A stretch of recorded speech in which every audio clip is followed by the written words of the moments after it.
ഹരേ കൃഷ്ണ. സർവം ശ്രീ രാധാകൃഷ്ണാർപ്പണമസ്തു. എല്ലാവർക്കും ഈ സത്സംഗത്തിലേക്ക് സുസ്വാഗതം. ഹരേ കൃഷ്ണ. ഞാൻ അംബിക മാതാജി. ഹരേ കൃഷ്ണ കൃഷ്ണകുമാരി മാതാജി. ഹരേ കൃഷ്ണ വിദ്യാ മാതാജി. ഹരേ ഹരേ കൃഷ്ണ. കൃഷ്ണ ഹരേ കൃഷ്ണ ശ്രീരഞ്ജിനി മാതാജി.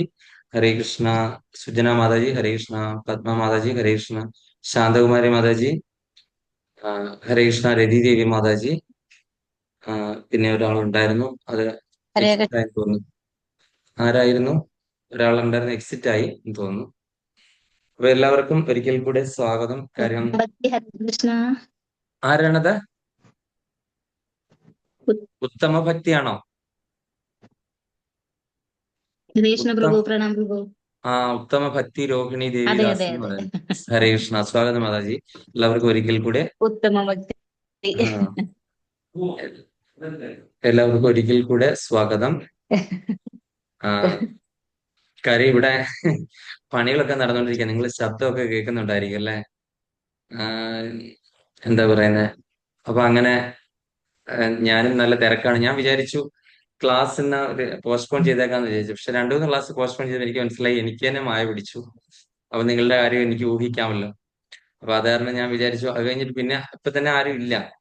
അത് കാരണം എല്ലാവരും അത് മറന്നു പോകും. ഉറപ്പായിട്ടും മറന്നു പോകും. ഞാൻ ഈ നാട്ടിൽ വന്നു കഴിഞ്ഞാൽ വെള്ളിയാഴ്ചയാണ് ക്ലാസ് എന്നുള്ളതൊക്കെ ഭയങ്കര ബുദ്ധിമുട്ടിയാണ് ഞാനിത് ഓർത്തെടുക്കുന്നതും.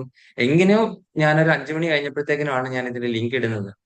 അതുവരെ എനിക്ക് ഓർമ്മ പോലും ഇല്ല ഇന്ന് ക്ലാസ് എന്നാണ്. അവിടെയാണെങ്കിൽ അത് കൃത്യമായിട്ട് അത് നമ്മൾ വ്യാഴാഴ്ച വരുമ്പോൾ അതിന്റെ ലിങ്ക് ഓഫീസിൽ നിന്ന് തന്നെ ലിങ്ക് ഉണ്ടാക്കിയിടും. അതുപോലെ അങ്ങനത്തെ എല്ലാം ചെയ്ത് വെച്ചേക്ക് സെറ്റായിട്ട് കൃത്യമായിട്ട് എല്ലാം ചെയ്ത്. ഇവിടെ വന്നു കഴിയുമ്പം മായാദേവി ഇങ്ങനെ മാടി മാടി നമ്മളെ വിളിച്ചുകൊണ്ടിരിക്കുക. അത് ഭഗവാനെ ഞാനിപ്പോ പ്രാർത്ഥിക്കുകയാണ്, അവിടുത്തെ ജോലിയൊന്നും പോകാതിരിക്കട്ടെ, അവിടെ തന്നെ നിൽക്കാൻ പറ്റുന്നു. കാര്യം ഇവിടെ വന്നു കഴിഞ്ഞാൽ വളരെ ബുദ്ധിമുട്ടാണ് കൃഷ്ണാബോധം പ്രാക്ടീസ് ചെയ്യാൻ. ഞാൻ ഈ വെറും 2 വീക്സിന് വന്നിട്ട് തന്നെ എനിക്ക് എന്റെ സാധനങ്ങളെല്ലാം അത് കംപ്ലീറ്റ്ലി ബാധിച്ചു. അപ്പം എത്ര ബുദ്ധിമുട്ടാണെന്ന്, ആ, എത്ര ഭയാനകമാണെന്ന് എനിക്ക് മനസ്സിലാക്കാൻ പറ്റി. അപ്പം നിങ്ങൾക്കും ഓരോരുത്തർക്കും അത് മനസ്സിലാകുമെന്ന് ഞാനും വിചാരിക്കുന്നു. അപ്പം ഞാൻ നിങ്ങളെ ഒന്നും ഒരിക്കലും കുറ്റപ്പെടുത്തുന്നില്ല. കാര്യം നാട്ടിൽ ജീവിക്കുന്നവരുടെ അവസ്ഥ ഇതാണെന്ന് എനിക്കിപ്പം പ്രാക്ടിക്കലായിട്ടുള്ള എന്റെ അനുഭവത്തിൽ കൂടെ മനസ്സിലായി. അപ്പം നമ്മളുടെ പറ്റുന്ന രീതിയിൽ സാധന മുന്നോട്ട് പോവുക, നമ്മൾ മായ പിടിക്കാതിരിക്കാണ്ട് ശ്രമിക്കുക, സത്സംഗത്തിൽ കയറുക എന്നുള്ളതാണ് മായ നമ്മളെ ബാധിക്കാതിരിക്കാനുള്ള ഏറ്റവും നല്ല മാർഗം.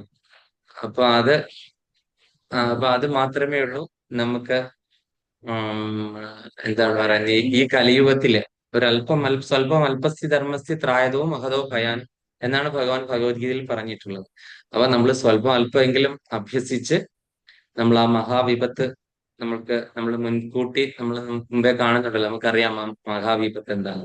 അപ്പൊ അത് ബാധിക്കാതെ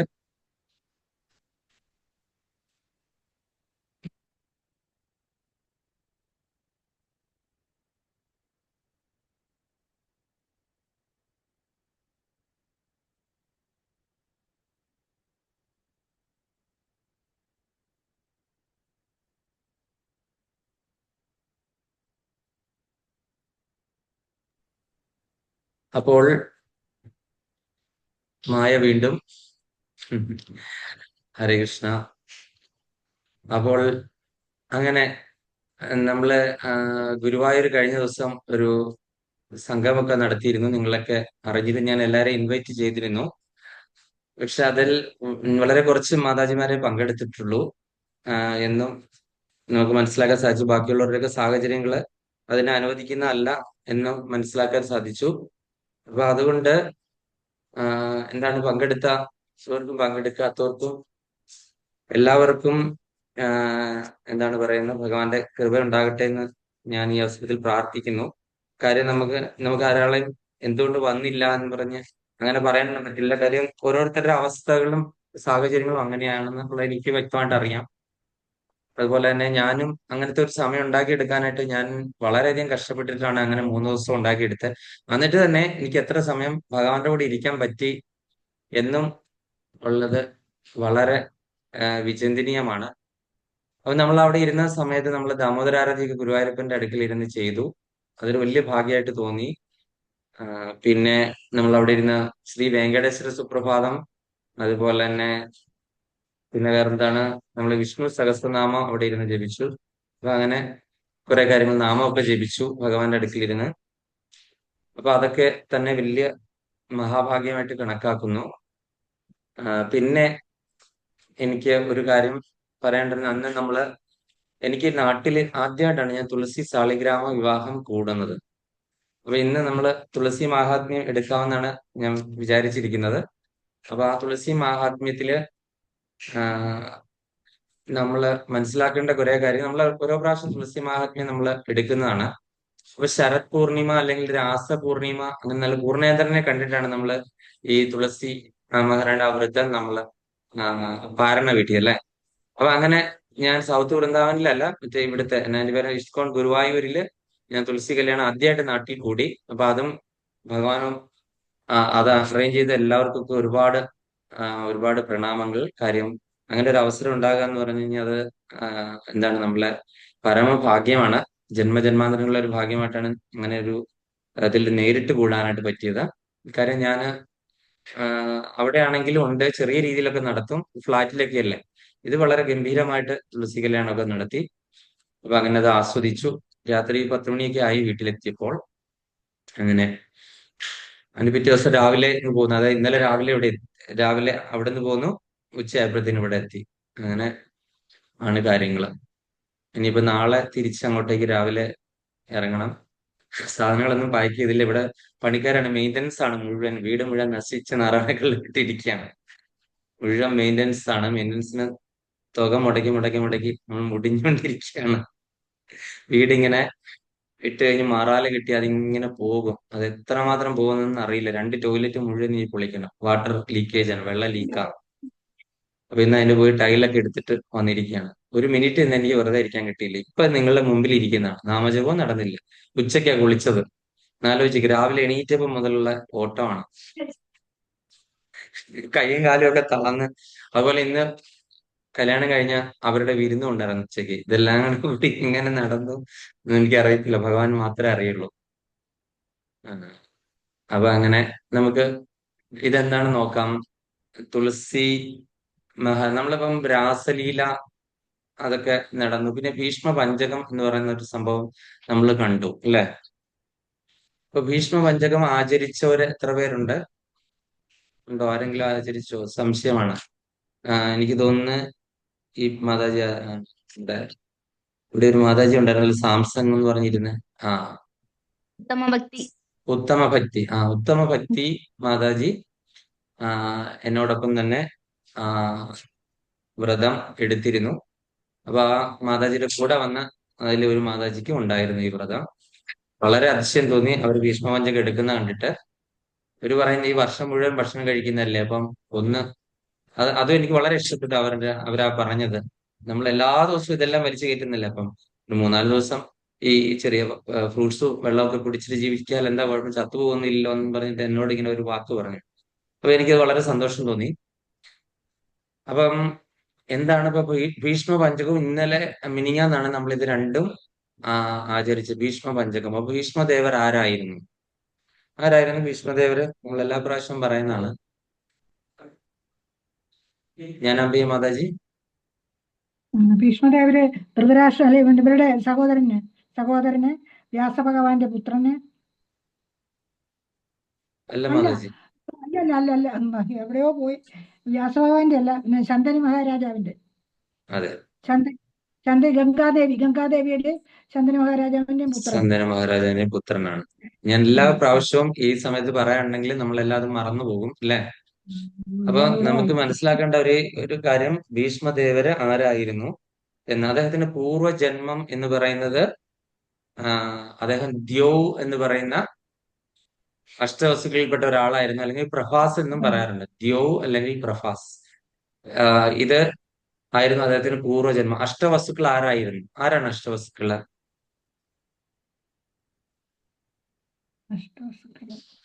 അതായത് നമുക്കറിയാം, ദേവന്മാരെ, ഗന്ധർവന്മാരെ, യക്ഷന്മാരെ, കിന്നരന്മാരെ, കിംപുരുഷന്മാരെ, അപ്സരസുകളെ, ചാണൂരന്മാരെ, മുഷ്ടികന്മാരെ എന്നൊക്കെ പറഞ്ഞ് ഒരുപാട് ഉപരിലോകവാസികളുണ്ട്. പണ്ടൊക്കെ ഗന്ധർവന്മാരൊക്കെ നമുക്ക് ഭൂമിയിലൊക്കെ ഇറങ്ങി വരുമായിരുന്നു. അവര് ഗന്ധർവ വിവാഹമൊക്കെ നടക്കുമായിരുന്നു. ഗന്ധർവനും ഏതെങ്കിലും രാജകുമാരിമാരും ഒക്കെ ആയിട്ടുള്ള. ഇപ്പം ഈ കലിയുഗത്തിലായ പിന്നെ അങ്ങനെയൊന്നും നമുക്കറിയില്ല. ഏതെങ്കിലും ഗന്ധർവൻ വന്നതായിട്ടോ ഒന്നും നമുക്കറിയില്ല. നമുക്കൊരു സിനിമ മാത്രം നമ്മളെല്ലാം കണ്ടു, ഞാൻ ഗന്ധർവൻ. അതല്ലാതെ നമുക്ക് വേറെ ഒന്നും അറിയില്ല. അപ്പൊ ഇവർക്കൊക്കെ ഓരോ സ്ഥാനങ്ങളുണ്ട്. അഷ്ടവസ്തുക്കൾ ഇതുപോലെ തന്നെ ഈ നമ്മളുടെ ഉപരിലോകങ്ങൾ. ഏതൊക്കെയാണ് ഉപരിലോകങ്ങൾ?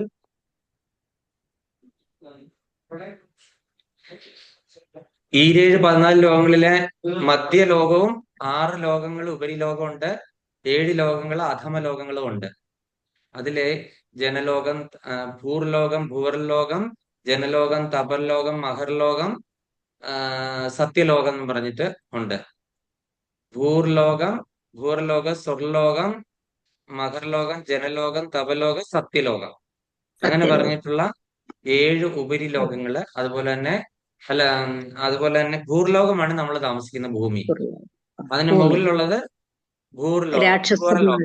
ഭൂവർലോകം. പൂർലോകം. അതാണ് ഓം മറ്റ് ഭൂർഭുവസ്വഹ രാക്ഷസ- തത്സവിതുർവരേണ്യം ഭർഗോ ദേവസ്യ ധീമഹി ധിയോ യോ ന പ്രചോദയാത് എന്നിങ്ങനെ പറയുന്ന മന്ത്രത്തിൽ ഓം ഭൂർഭുവസ്വഹ, അതായത് ഈ പറയുന്ന എല്ലാ ലോകങ്ങളെയും ആ ഒരു മന്ത്രത്തിൽ തന്നെ പെടുത്തിയിട്ടുണ്ട്.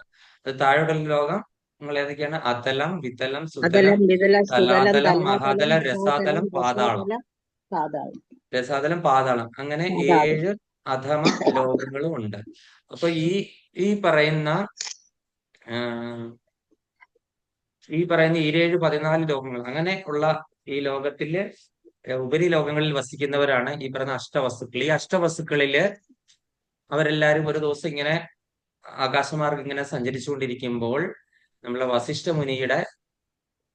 വസിഷ്ഠമുനിയുടെ ആശ്രമത്തിൽ നോക്കുമ്പോൾ ഒരു കാമധേനുവിനെ കണ്ടു. ആ കാമധേനു എന്ത് ചെയ്യണം? ചോദിക്കുന്ന എല്ലാം കൊടുക്കുന്നുണ്ട് അല്ലെ. ഒരു 10,000 പേര് അങ്ങോട്ടേക്ക് വരുവാണെങ്കിൽ അവർക്കെല്ലാം അപ്പൊ തന്നെ ഭക്ഷണം റെഡിയാണ്. നേരെ അങ്ങോട്ട് ഇരുന്നാൽ മതി അല്ലേ.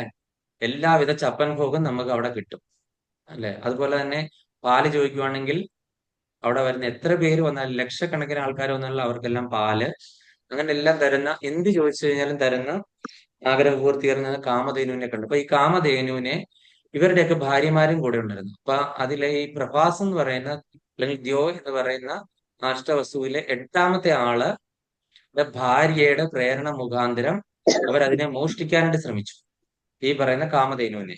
അപ്പം നോക്കിക്കോണെ, സ്ത്രീകളുടെ പ്രേരണയാണ്. അപ്പൊ ഒന്ന് ആലോചിച്ച് നോക്കിക്കാണും, ഇവിടെ ഒരു സ്ത്രീയുടെ ഇൻവോൾവ്മെന്റ് വന്നു. നിങ്ങളിരിക്കുന്ന മാതാജിമാരെ അല്ല ഞാൻ പറയുന്നത്, ദയവേത് നിങ്ങളെ തെറ്റിദ്ധരിക്കരുത്. കൃഷ്ണ. അപ്പൊ അങ്ങനെ ഈ ദ്യോവ് ഇങ്ങനെ, അപ്പൊ വസിഷ്ഠമുനി ധ്യാനത്തിൽ നിന്ന് ഉണർന്നു. ഇത് മനസ്സിലാക്കി വസിഷ്ഠമുനി ശപിച്ചു ഇവരെ. എന്താണ് ശപിച്ചത്?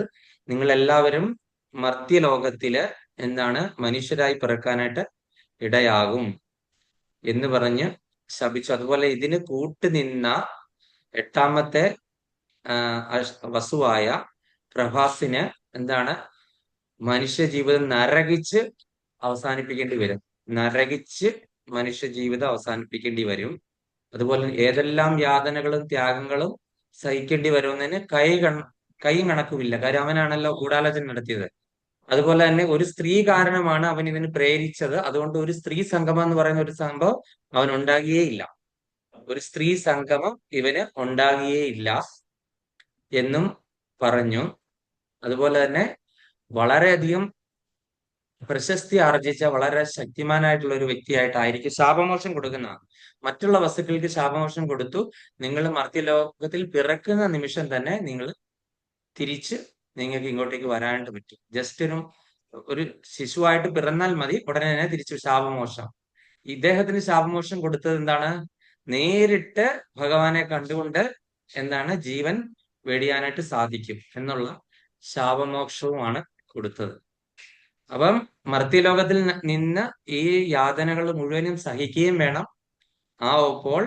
ഒപ്പം എന്താണ് നേരിട്ട് ഭഗവാന്റെ അടുക്കല് എന്താണ് ആ ഒരു ദർശനം കിട്ടിയിട്ട് തിരിച്ച് അദ്ദേഹത്തിന്റെ ഒറിജിനൽ പൊസിഷനിലേക്ക് വരാനും സാധിക്കും. ഈ ഒരു ശാപമോക്ഷമാണ് കൊടുത്തത്. അങ്ങനെ ഇരിക്കുന്ന സമയത്താണ് നമ്മുടെ ശാന്തനു മഹാരാജാവ് ഇങ്ങനെ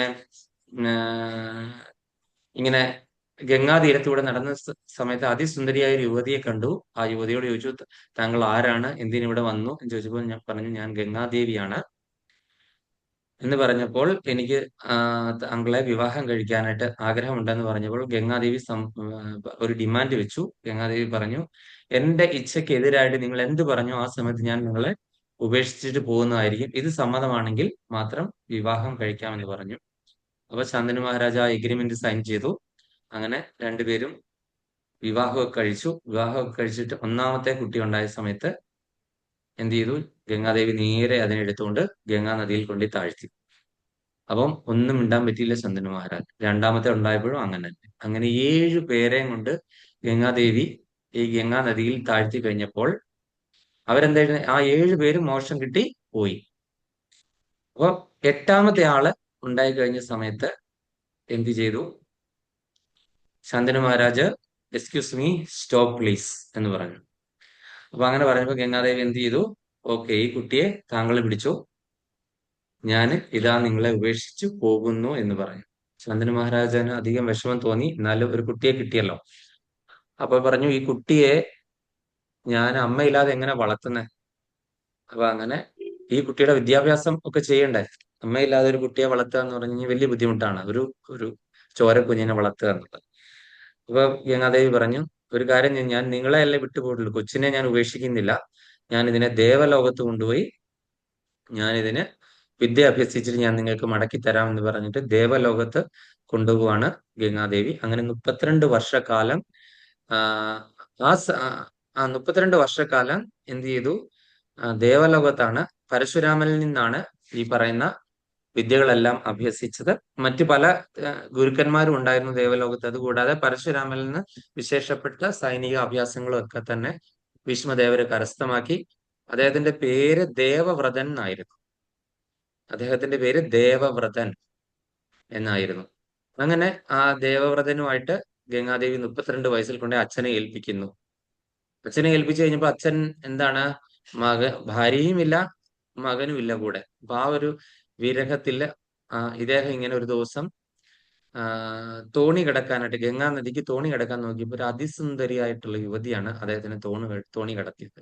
ആ യുവതിയോട് ചോദിച്ചു, എന്താണ് നാമധേയം എന്ന് ചോദിച്ചപ്പോൾ പറഞ്ഞു, ഞാനൊരു മുക്കുവ സ്ത്രീയാണ്, എന്റെ പേര് സത്യവതി എന്നാണ് പറഞ്ഞത്. സത്യവതി എന്നാണ് പറഞ്ഞത്. അപ്പം ഈ സത്യവതിയെ വിവാഹം കഴിക്കാൻ ആവശ്യപ്പെട്ടു.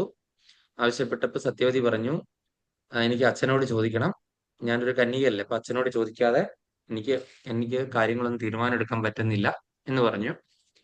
അപ്പൊ ഈ സത്യവതിക്ക് ഒരു പാസ്റ്റ് ടൈം ഉണ്ട്. പാസ്റ്റ് ടൈം എന്ന് പറഞ്ഞു കഴിഞ്ഞാൽ ഈ സത്യവതി ഇതേപോലെ തന്നെ എന്താണ് ഒരു മത്സ്യഗന്ധിയായിട്ടാണ് ജനിച്ചത്. എങ്ങനെയാണ് സത്യവതി? ഉപരിചരൻ എന്നുള്ള ഒരു രാജാവ് ഇതേപോലെ തന്നെ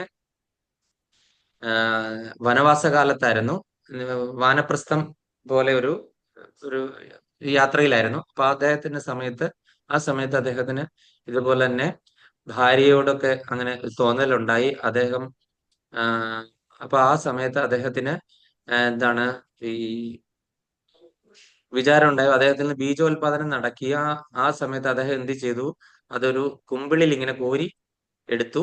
ആ സമയത്ത് ഒരു പരുന്ത് വന്നിട്ട് എന്ത് ചെയ്തു? കഴിക്കാനുള്ള ഭക്ഷണം വെച്ചിട്ട് ആ കുമ്പിളിൽ അതോടുകൂടി കൊത്തി എടുത്തുകൊണ്ട് പോയി. ഗംഗാനദിയുടെ മുകളിലേക്ക് പറന്നപ്പോൾ വേറൊരു പരുന്ത് ഇത് എടുക്കാനായിട്ട് വന്ന് അതിനെ ആക്രമിച്ചു കഴിഞ്ഞപ്പോൾ ഈ കൊക്കിലിരിക്കുന്ന ആ ബീജങ്ങൾ എല്ലാം താഴെ വീണു, ഗംഗാനദിയിലേക്ക് വന്ന് വീണു. അപ്പൊ ആ സമയത്ത് ഒരു വലിയ മത്സ്യം വന്ന് അതിനെ അപ്പാടെ വിഴുങ്ങി.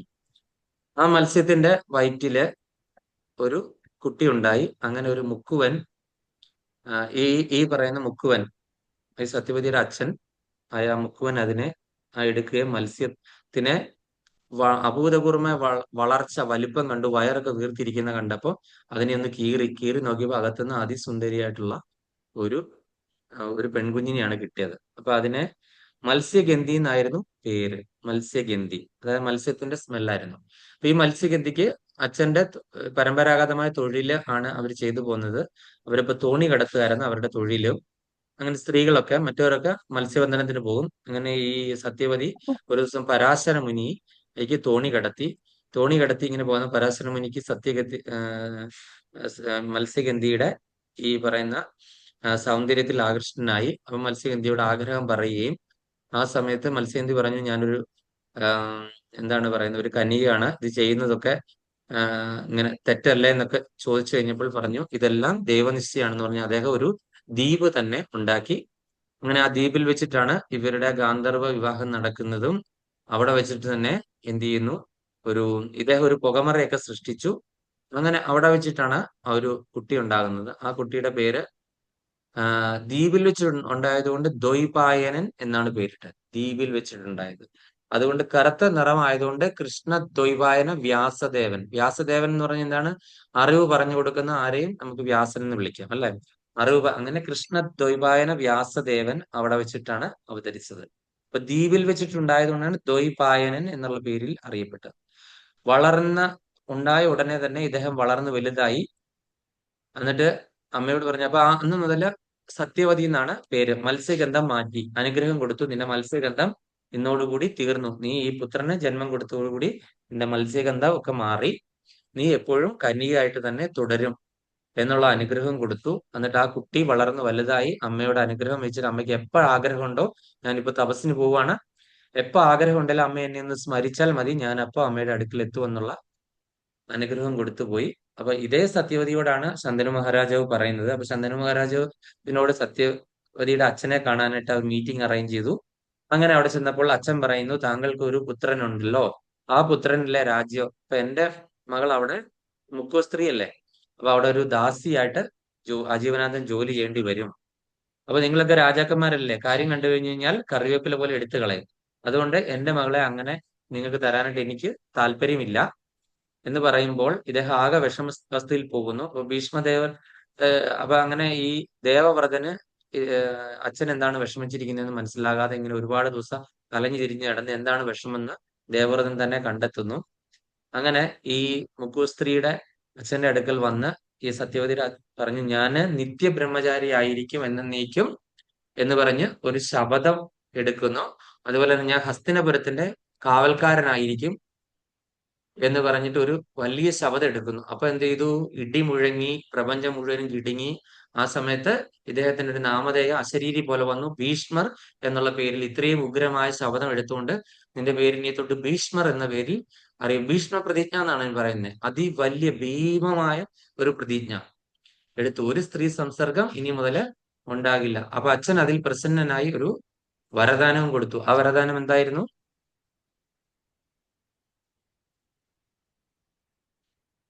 സ്വന്തമൃത്യു. സ്വച്ഛന്ത മൃത്യു അല്ലെങ്കിൽ ഇച്ഛാമൃത്യു. എപ്പോൾ നിനക്ക് മരിക്കണം എന്ന ആഗ്രഹം നിനക്ക് സ്വന്തമായിട്ട് തോന്നുമ്പോഴേ അപ്പോഴേ നിനക്ക് മൃത്യു വരുള്ളൂ. അങ്ങനെ ഈ ഇതിന്റെ കാവൽക്കാരനായിട്ട്, ഇതിന്റെ കാവൽക്കാരനായിട്ട് രാജ്യത്തിൽ ഈ ഹസ്തിനപുരിയുടെ കാവൽക്കാരനായിട്ട് ഞാൻ അവിടുത്തെ ഉപ്പും ചോറും നിന്ന് എന്നും, ആ ഒരു പ്രതിജ്ഞയാണ് ഭീഷ്മരെ അവസാന കാലം വരെ ഭീഷ്മരെ എന്താണ് വിനയായിട്ട് വന്നത്. ആ ഒരു പ്രതിജ്ഞ, ഭീഷ്മർ എന്ത് കാര്യത്തിനും പ്രതിജ്ഞ എടുക്കും പെട്ടെന്ന് തന്നെ. ഇങ്ങനത്തെ ഓരോ പ്രതിജ്ഞകളാണ് ഭീഷ്മർക്ക് വിനയായി വന്നത്. അവിടെ ഭരിക്കുന്ന രാജാവിന്റെ സേവകനായിരിക്കും, എന്ന് ഹസ്തിനപുരത്തിന്റെ ദാസനായിരിക്കും എന്നുള്ള ആ ഒരു ഇത്. അങ്ങനെ അങ്ങനെ ഭീഷ്മർക്ക് പിന്നെ അവരുടെ സത്യവതിയെ വിവാഹം കഴിച്ചു. 2 പുത്രന്മാരുണ്ടായി. ആരൊക്കെയാണ്? ചിത്രാംഗതനും ചിത്രാംഗതൻ, വിചിത്രവീര്യൻ. വിചിത്രവീര്യൻ. അങ്ങനെ ആ 2 പുത്രന്മാരിലെ ചിത്രാംഗതൻ എന്ന് പേരുള്ള വേറൊരു ഗന്ധർവന് ഈഗോ തോന്നിയിട്ട് ചിത്രാംഗതനെ വധിച്ചു. പിന്നെ അങ്ങനെ വിചിത്രവീര്യന് എന്ത് ചെയ്തു? കല്യാണം കഴിക്കാനായിട്ട് ആരും തയ്യാറായില്ല. കാര്യം കുറെ ന്യൂനതകളൊക്കെ ഉള്ള ഒരു രാജകുമാരനായിരുന്നു. അങ്ങനെ വന്നപ്പോഴത്തെ എന്ത് ചെയ്തു? സത്യവതി സങ്കടം അറിയിച്ചപ്പോ പറഞ്ഞു, അങ്ങനെയാണ് എന്തെങ്കിലും ഒരു സ്വയംവരം നടക്കുന്നുണ്ട് കാശി രാജാവിന്റെ കൊട്ടാരത്തിൽ, അവിടുന്ന് കന്യാകുമാരെ ഞാൻ സ്വായത്തമാക്കാം എന്ന് അമ്മ ആജ്ഞാപിച്ചതേ ഉള്ളൂ. അപ്പോഴത്തേനും മകൻ അങ്ങ് പുറപ്പെട്ടു. അങ്ങനെ അവിടെ ചെന്ന് കഴിഞ്ഞപ്പോ 3 കുമാരിമാരുണ്ട്. അംബ, അംബിക, അംബാലിക. 3 കുമാരിമാര്. അപ്പം ഭീഷ്മദേവര് അവിടുന്ന് അവിടെ വന്നിരിക്കുന്ന രാജാക്കന്മാരെയൊക്കെ വെല്ലുവിളിച്ച് അതുപോലെ അവിടുന്ന് അവരെ കടത്തിക്കൊണ്ടുവരുന്നു. അങ്ങനെ കടത്തിക്കൊണ്ട് വന്ന സമയത്ത് അതിലെ അംബ ഇവിടെ വന്നപ്പോൾ പറയുന്നു, എനിക്ക് വേറൊരു ആ രാജാവിന്റെ പേരെന്താണ്?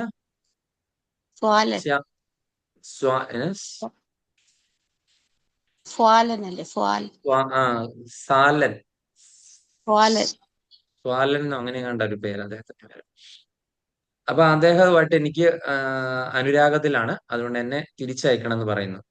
അപ്പൊ അങ്ങനെ ആ, അങ്ങനെ തിരിച്ച് ഭീഷ്മദേവർ അയക്കുന്നു. അവിടെ ചെന്നപ്പോൾ അയാൾ പറഞ്ഞു, നീ ഭീഷ്മരുടെ കൂടെ പോയത് കൊണ്ട് ഞാൻ ഇനി നിന്നെ സ്വീകരിക്കുന്നില്ല, നീ തിരിച്ച് അവിടെ പോയി ഭീഷ്മരുടെ ഭാര്യയായി മാറൂ എന്ന് പറയുന്നു. അപ്പൊ അങ്ങനെ അമ്പ തിരിച്ചു വരുന്നു. തിരിച്ചു വന്നപ്പോൾ പറയുന്നു, ഞാൻ നിത്യബ്രഹ്മചാരിയാണ്, എനിക്ക് നിന്നെ സ്വീകരിക്കാൻ പറ്റുന്നില്ല എന്ന് പറഞ്ഞു. മറ്റൊരു രണ്ടുപേരും ഇദ്ദേഹമായിട്ട് വിവാഹം കഴിക്കുന്നു. അങ്ങനെ അങ്ങനെ ഇരിക്കെ ചെയ്ത് ഈ ഈ പറയുന്ന വിചിത്ര വീര്യന് കുട്ടികൾ ഉണ്ടാകുന്നില്ല. അങ്ങനെ ആകെ വിഷമിച്ചിട്ട് വിചിത്ര വീര്യൻ അങ്ങ് മരിച്ചുപോയി. അപ്പൊ കുലം അതോടുകൂടി നിന്നു. അപ്പൊ വീണ്ടും സത്യവതി എന്ത് ചെയ്യുന്നു, സ്വന്തം പുത്രനായ ഈ ഒരു പ്രതിസന്ധി വരുമ്പോൾ നമ്മൾ പുത്രനെ ആലോചിക്കുന്നല്ലേ പറഞ്ഞിരിക്കുന്നത്. അപ്പൊ പ്രതിസന്ധി വന്നു. വേദവ്യാസ മുനി സ്വന്തം മകനെ സ്മരിക്കുന്നു. വേദവ്യാസ മുനി അവിടെ ആവിർഭവിക്കുന്നു. അങ്ങനെ വേദവ്യാസ മുനിയോട് ഈ കാര്യങ്ങളൊക്കെ പറയുന്നു. അപ്പൊ വേദവ്യാസ മുനി അംബികയുടെ അന്തഃപുരത്തിൽ ചെല്ലുന്നു. അപ്പൊ അംബിക എന്ത് ചെയ്തു, ഇങ്ങനെ ഇദ്ദേഹം വരുന്നുണ്ടെന്ന് അറിഞ്ഞപ്പോ കണ്ണിറുക്കി അടച്ചു. അങ്ങനെ കണ്ണിറുക്കി അടച്ചത് കൊണ്ട് അംബികയ്ക്ക് ഉണ്ടായ പുത്രൻ ധൃതരാഷ്ട്ര അന്ധനായി, ജന്മനാൽ അന്ധനായി പിറന്നു. അംബാലിക ഇദ്ദേഹത്തെ കണ്ടപ്പോൾ അങ്ങ് വിറളി വിളിച്ചിട്ട് എന്ത് ചെയ്യണമെന്ന് അറിയാത്ത രീതിയിൽ അങ്ങനെ നിന്നതുകൊണ്ട് പാണ്ഡവോട് കൂടി നിന്നിച്ചു, പാണ്ഡുവായിട്ട്. പിന്നെ ഒരു ദാസിയുടെ അടുക്ക് ചെന്നു. ദാസിയുടെ അടുക്ക് ചെന്ന് കഴിഞ്ഞപ്പോൾ ദാസി വളരെ പരിചരിച്ച് ഇദ്ദേഹത്തെ ഉപരിചരിച്ചിരുത്തി ആചമനം എല്ലാം ചെയ്ത് അങ്ങനെ എല്ലാ അർഘ്യവും എല്ലാം ചെയ്ത് സ്വീകരിച്ചത് കൊണ്ട് അവർക്കുണ്ടായ പുത്രൻ എന്ത് ചെയ്തു, കോവിദനായ നയതന്ത്രജ്ഞനായ ഈ ഹസ്തിനപുരിയിലെ മന്ത്രിയായ വിതുരര്. ആ വിതുരർ ആരായിരുന്നു? യമധർമ്മദേവന് ശാപം കിട്ടി വന്നതാണ് വിതുരർ. അതുപോലെ തന്നെ ഈ 100 കിളികളെ ഒക്കെ കണ്ണുപൊട്ടിച്ചതിന്റെ പേരില് ആണ് ധൃതരാഷ്ട്രർക്ക് ശാപം കിട്ടി. ധൃതരാഷ്ട്ര എന്താണ് 100 ജന്മം എന്താണ് അദ്ദേഹത്തിന് ജനിക്കേണ്ടി വന്നു. 100ാമത്തെ ജന്മം അന്ധനായിട്ട് ജനിക്കേണ്ടി വന്നു. എന്നിട്ട് എന്ത് ചെയ്തു, ഈ ജന്മനൽ ഈ ഭൗതികമായ അന്ധമല്ല, മാനസികമായിട്ട് അന്ധനാവും എന്നാണ് ശാപം കിട്ടിയത്. മാനസികമായിട്ട്, അതായത് പുത്രസ്നേഹം കൊണ്ട് അന്ധത. ഈ ഭൗതികമായിട്ടുള്ള അന്ധത എന്ന് പറയുന്നത് അത് വളരെ നിസ്സാരമായിട്ടുള്ള കാര്യമാണ്. പക്ഷെ മനസ്സുകൊണ്ട് അന്ധനായി തീരുന്ന ആ ഒരവസ്ഥ എന്ന് പറഞ്ഞു കഴിഞ്ഞാൽ അത് ഭയങ്കര ഒരു അവസ്ഥയാണ്. അതാണ് ധൃതരാഷ്ട്രർക്ക് ഉണ്ടായത്. അങ്ങനെ ഇവര് 3 പേരും, അത് കഴിഞ്ഞ് ഇവരുടെ മക്കളുണ്ടായതും നമുക്കറിയാം, വലിയ ചരിത്രമാണ്. 101 പേര് ഇവർക്ക്, ധൃതരാഷ്ട്രർക്കും ഗാന്ധാരിക്കും.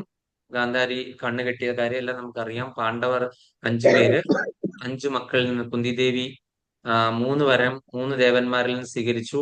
വിവാഹത്തിന് മുൻപേ സൂര്യദേവനിൽ നിന്ന് കർണൻ പിന്നെ രാധേയനായി. രാധയുടെയും അതുപോലെ തന്നെ ഒരു അച്ഛന്റെ പേര് ഞാൻ മറന്നുപോയി. ഭീഷ്മരുടെ സേനാനായകനാണ് അദ്ദേഹം. അപ്പൊ അങ്ങനെ അവരുടെ പുത്രനായി കർണൻ രാധേയനായി മാറി. അങ്ങനെ ഈ പറയുന്ന മറ്റ് യമധർമ്മനിൽ നിന്ന് ആരെയാണ് സ്വീകരിച്ചത്?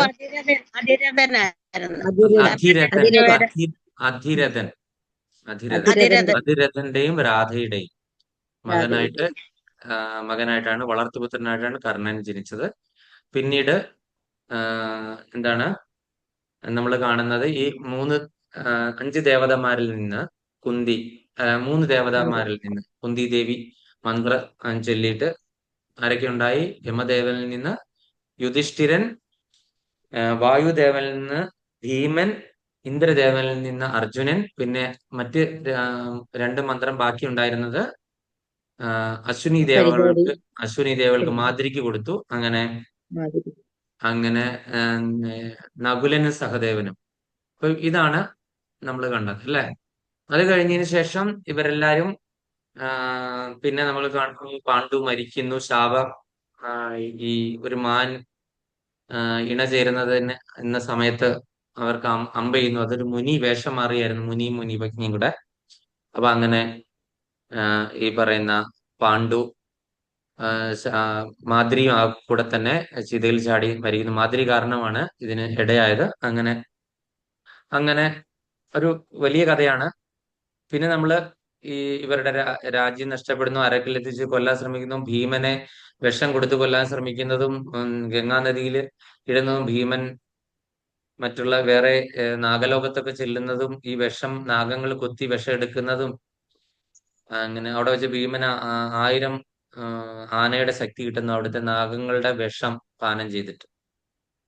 അതായത് രണ്ട് നെഗറ്റീവ് ചേർന്നാൽ പോസിറ്റീവ് ആകുമെന്ന് നമ്മൾ കേട്ടിട്ടുള്ള പോലെ ഉഷ്ണേന സാന്നിധ്യം വിഷം വിഷം കൊണ്ട് തന്നെ ശമനം, ആ ഒരു ഇതില്. അപ്പൊ അങ്ങനെ ഒരുപാട് കഥകളുണ്ടായി. അങ്ങനെ മഹാഭാരത യുദ്ധം നടന്നു കഴിഞ്ഞപ്പോൾ ഈ ഒരു സ്ത്രീക്കെതിരെ യുദ്ധം ചെയ്യില്ലല്ലോ, സ്ത്രീക്കെതിരെ നിക്കത്തുമില്ല.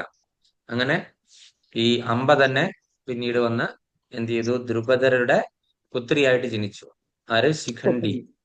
ശിഖണ്ഡിയായിട്ട് ജനിച്ചു. ശിഖണ്ഡി. അത് കഴിഞ്ഞിട്ട് യജ്ഞകുണ്ടത്തിൽ നിന്ന് പിന്നീട് വന്നത് ആരൊക്കെയാണ്? ദ്രൗപദിയും ദൃഷ്ടദ്യുമ്നനും. അങ്ങനെ ആ ശിഖണ്ഡിയാണ്, അതായത് ദ്രൗപദിയുടെ ചേച്ചിയായിട്ടുള്ള ശിഖണ്ഡിയാണ് ഭീഷ്മദേവരെ കൊല്ലാനായിട്ട് കാരണമായത്. അങ്ങനെ ഭീഷ്മദേവരുടെ ആ അവസാനത്തെ ദിവസം എന്താ ചെയ്തത്? ഭീഷ്മദേവര് ഈ പറയുന്ന സമയത്തൊക്കെ മൗനം പാലിക്കുകയായിരുന്നു. വസ്ത്രാക്ഷേപ സമയത്തും അതുപോലെ തന്നെ പല സമയങ്ങളിലും മൗനം പാലിക്കുകയായിരുന്നു. അങ്ങനെ ഭീഷ്മദേവരെ 3 പേരെ മഹാരഥന്മാരെ വധിച്ചത് ശരി നേരായ മാർഗത്തിൽ കൂടി അല്ല. ഭീഷ്മരെയും അതുപോലെ തന്നെ ദ്രോണരെ വധിച്ച ഏത് മാർഗത്തിൽ കൂടിയായിരുന്നു? അശ്വത്ഥാമ ശതകുഞ്ചര. നിങ്ങൾക്ക് അറിയാമായിരിക്കും അല്ലെ? അശ്വത്ഥമാവ് എന്ന ആന മരിച്ചു എന്ന്, ആന എന്നുള്ളത് പതുക്കെ പറഞ്ഞു. അപ്പൊ അങ്ങനെ പറഞ്ഞിട്ടാണ്, ആ സൂത്രം പ്രയോഗിച്ചിട്ടാണ് ദ്രോണരെ വധിച്ചത്. പിന്നെ കർണനെ എന്ത് ചെയ്തു? ചെളിയുള്ള ഭാഗത്തൂടെ രഥം മാറ്റി ഓടിച്ചിട്ട് അത് താഴ്ന്നു. ആ സമയത്ത് പരശുരാമന്റെ ശാപം ഫലിച്ചു. എന്താണ്? ആവശ്യമുള്ള സമയത്ത് വിദ്യകളെല്ലാം മറന്നു പോട്ടെ എന്ന് പറഞ്ഞപ്പോ അദ്ദേഹം എല്ലാം മറന്നുപോയി. അങ്ങനെ ബ്രഹ്മാസ്ത്രം പ്രയോഗിക്കാൻ പോലും, ആ മന്ത്രം പോലും മറന്നുപോയി. അങ്ങനെ ആയുധമില്ലാതിരിക്കുന്ന കർണനെ ഭഗവാൻ നിർദ്ദേശിക്കുന്നു വധിക്കാൻ വേണ്ടിയിട്ട്. ഇവന് നീതിക്ക് അർഹനല്ല എന്ന് പറഞ്ഞിട്ട്. കാര്യം പരശുരാമൻ തന്നെ ശാപം കൊടുത്തിരുന്നു. അതുപോലെ തന്നെ ഈ സ്വന്തം സഹോദരന്റെ ഭാര്യ വേശ്യാസ്ത്രീ എന്ന് പറഞ്ഞ് അപമാനിച്ചവിടെ ഈ എല്ലാവരും ഇരുന്ന സഭയില് 5 ഭർത്താക്കന്മാരുടെ ഭാര്യ ആയതുകൊണ്ട് വേശ്യാസ്ത്രീ എന്നൊക്കെ പറഞ്ഞ് അപമാനിച്ചു. അതുപോലെ തന്നെ പല അനീതികൾക്കും കൂട്ടുനിന്നു. ആ സുഹൃത് ബന്ധം എന്നുള്ളത്, ഈ ദാനധർമ്മം മുഴുവനും ഒക്കെ പേര് കിട്ടാൻ വേണ്ടിയിട്ടുള്ള ദാനധർമ്മമാണ് ചെയ്തത് മുഴുവൻ. അങ്ങനെ ധർമ്മിഷ്ഠനാണെന്നുള്ള ആ ഒരു അഹങ്കാരം അദ്ദേഹത്തിനുണ്ട്. അങ്ങനെ ഭഗവാൻ എണ്ണി കാര്യങ്ങളൊക്കെ പറഞ്ഞു. അതുകൊണ്ട് ഇവന് ആ വധശിക്ഷയ്ക്ക് അർഹനാണ്. അതുകൊണ്ട് ഇവന് ആയുധമില്ലാന്ന് നോക്കണ്ട. എന്താണ്? അധാർമികളായിട്ടുള്ള ആൾക്കാരെ അധാർമിക മാർഗം ഉപയോഗിച്ചിട്ട് വധിക്കാനായിട്ട് സാധിക്കും എന്നുള്ള ഒരു തത്വം ഉപയോഗിച്ചിട്ട് ഭഗവാൻ അർജുനന് പറഞ്ഞു കൊടുത്ത് അർജുനൻ അങ്ങനെ കർണനെ വധിക്കുന്നു. അങ്ങനെ ഈ ശിഖണ്ഡിയെ ഇവർ കൊണ്ടുവരുന്ന അവസാന ദിവസം അങ്ങനെ ശിഖണ്ഡിയെ മുൻനിർത്തി ആണ് വധിക്കുന്നത്. അതിന് മുൻപേ എന്ത് സംഭവിച്ചെന്ന് വെച്ച് കഴിഞ്ഞാൽ, അർജുനൻ ഇതുപോലെ അസ്ത്രങ്ങൾ അയക്കാൻ തുടങ്ങി പിതാമഹനെതിരെ. പിതാമഹൻ അതിലപ്പുറം അസ്ത്രങ്ങൾ വരിച്ചു. അപ്പൊ എന്ത് ചെയ്തു? ഭഗവാനെ ഇങ്ങനെ കാണുകയാണ്. അപ്പൊ ഭഗവാനെ കണ്ടു കഴിഞ്ഞപ്പോ ഭഗവാൻ യുദ്ധം ചെയ്യില്ല എന്ന് ശപഥം എടുത്തിട്ടുണ്ട്. ഭഗവാൻ യുദ്ധം ചെയ്യില്ല എന്ന് ശപഥം എടുത്തു കഴിഞ്ഞപ്പോ എങ്ങനെയും ഭഗവാനെ കൊണ്ട് ഈ ഒരു പ്രതിജ്ഞ തെറ്റിക്കണമെന്ന് പരമഭക്തനായിട്ടുള്ള ഭീഷ്മർക്ക് ഒരു ആഗ്രഹം തോന്നി. അങ്ങനെ എന്ത് ചെയ്തു? ഭഗവാന്റെ ദേഹത്തേക്ക്, ആ താമരപ്പൂമേനി പോലുള്ള ശരീരത്തേക്ക് എന്ത് ചെയ്തു? ഭീഷ്മദേവ ഒരു അസ്ത്രം അയക്കാൻ തുടങ്ങി. അങ്ങനെ ഭഗവാൻ ഒരുപാട് കൊണ്ട് കഴിഞ്ഞപ്പോഴത്തേക്കും എന്ത് ചെയ്തു? രക്തം എല്ലാം ഒഴുകി കഴിഞ്ഞപ്പോ ദേഷ്യം വന്നു. ഒറ്റ മിനിറ്റ് വന്നു.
കൃഷ്ണ പ്രഭു, എനിക്കേ ഉള്ളോ കേൾക്കാതെ? എനിക്ക് കേൾക്കാൻ മേലല്ലോ.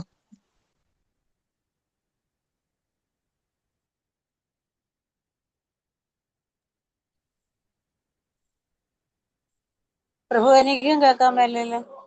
ഇല്ല, ക്ലാസ് നടക്കുന്നില്ല. ആ പ്രഭു എഴുന്നേറ്റ് എവിടെ പോയിരിക്കുക. ക്ലാസ് കട്ട് ചെയ്ത് പോയിരിക്കുക, എവിടെ പോയിരിക്കുക, എന്തോ ആവശ്യത്തിന് ഇപ്പൊ വരും.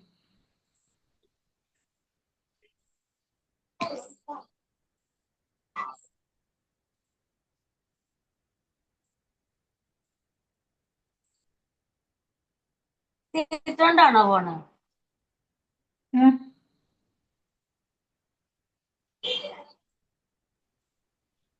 ഹരേ കൃഷ്ണ മാതാജി, ഞാൻ ആരായിരുന്നു ഇപ്പൊ പറഞ്ഞത്? ഞാൻ നിങ്ങളോട് അനുവാദം ചോദിച്ചിട്ടാണ് പോയത്. ഞാൻ അവിടെ പണിക്കാരുണ്ടായിരുന്നു, അവരെന്ന് പറഞ്ഞു വിടുവായിരുന്നു. അപ്പൊ നമ്മൾ എവിടം വരെ പറഞ്ഞിട്ട്, അങ്ങനെ ഭീഷ്മദേവര് ഈ അസ്ത്രം പ്രയോഗിച്ചു കഴിഞ്ഞപ്പോൾ ഭഗവാന്റെ ഭൂമേനി മുഴുവനും എന്ത് ചെയ്തു?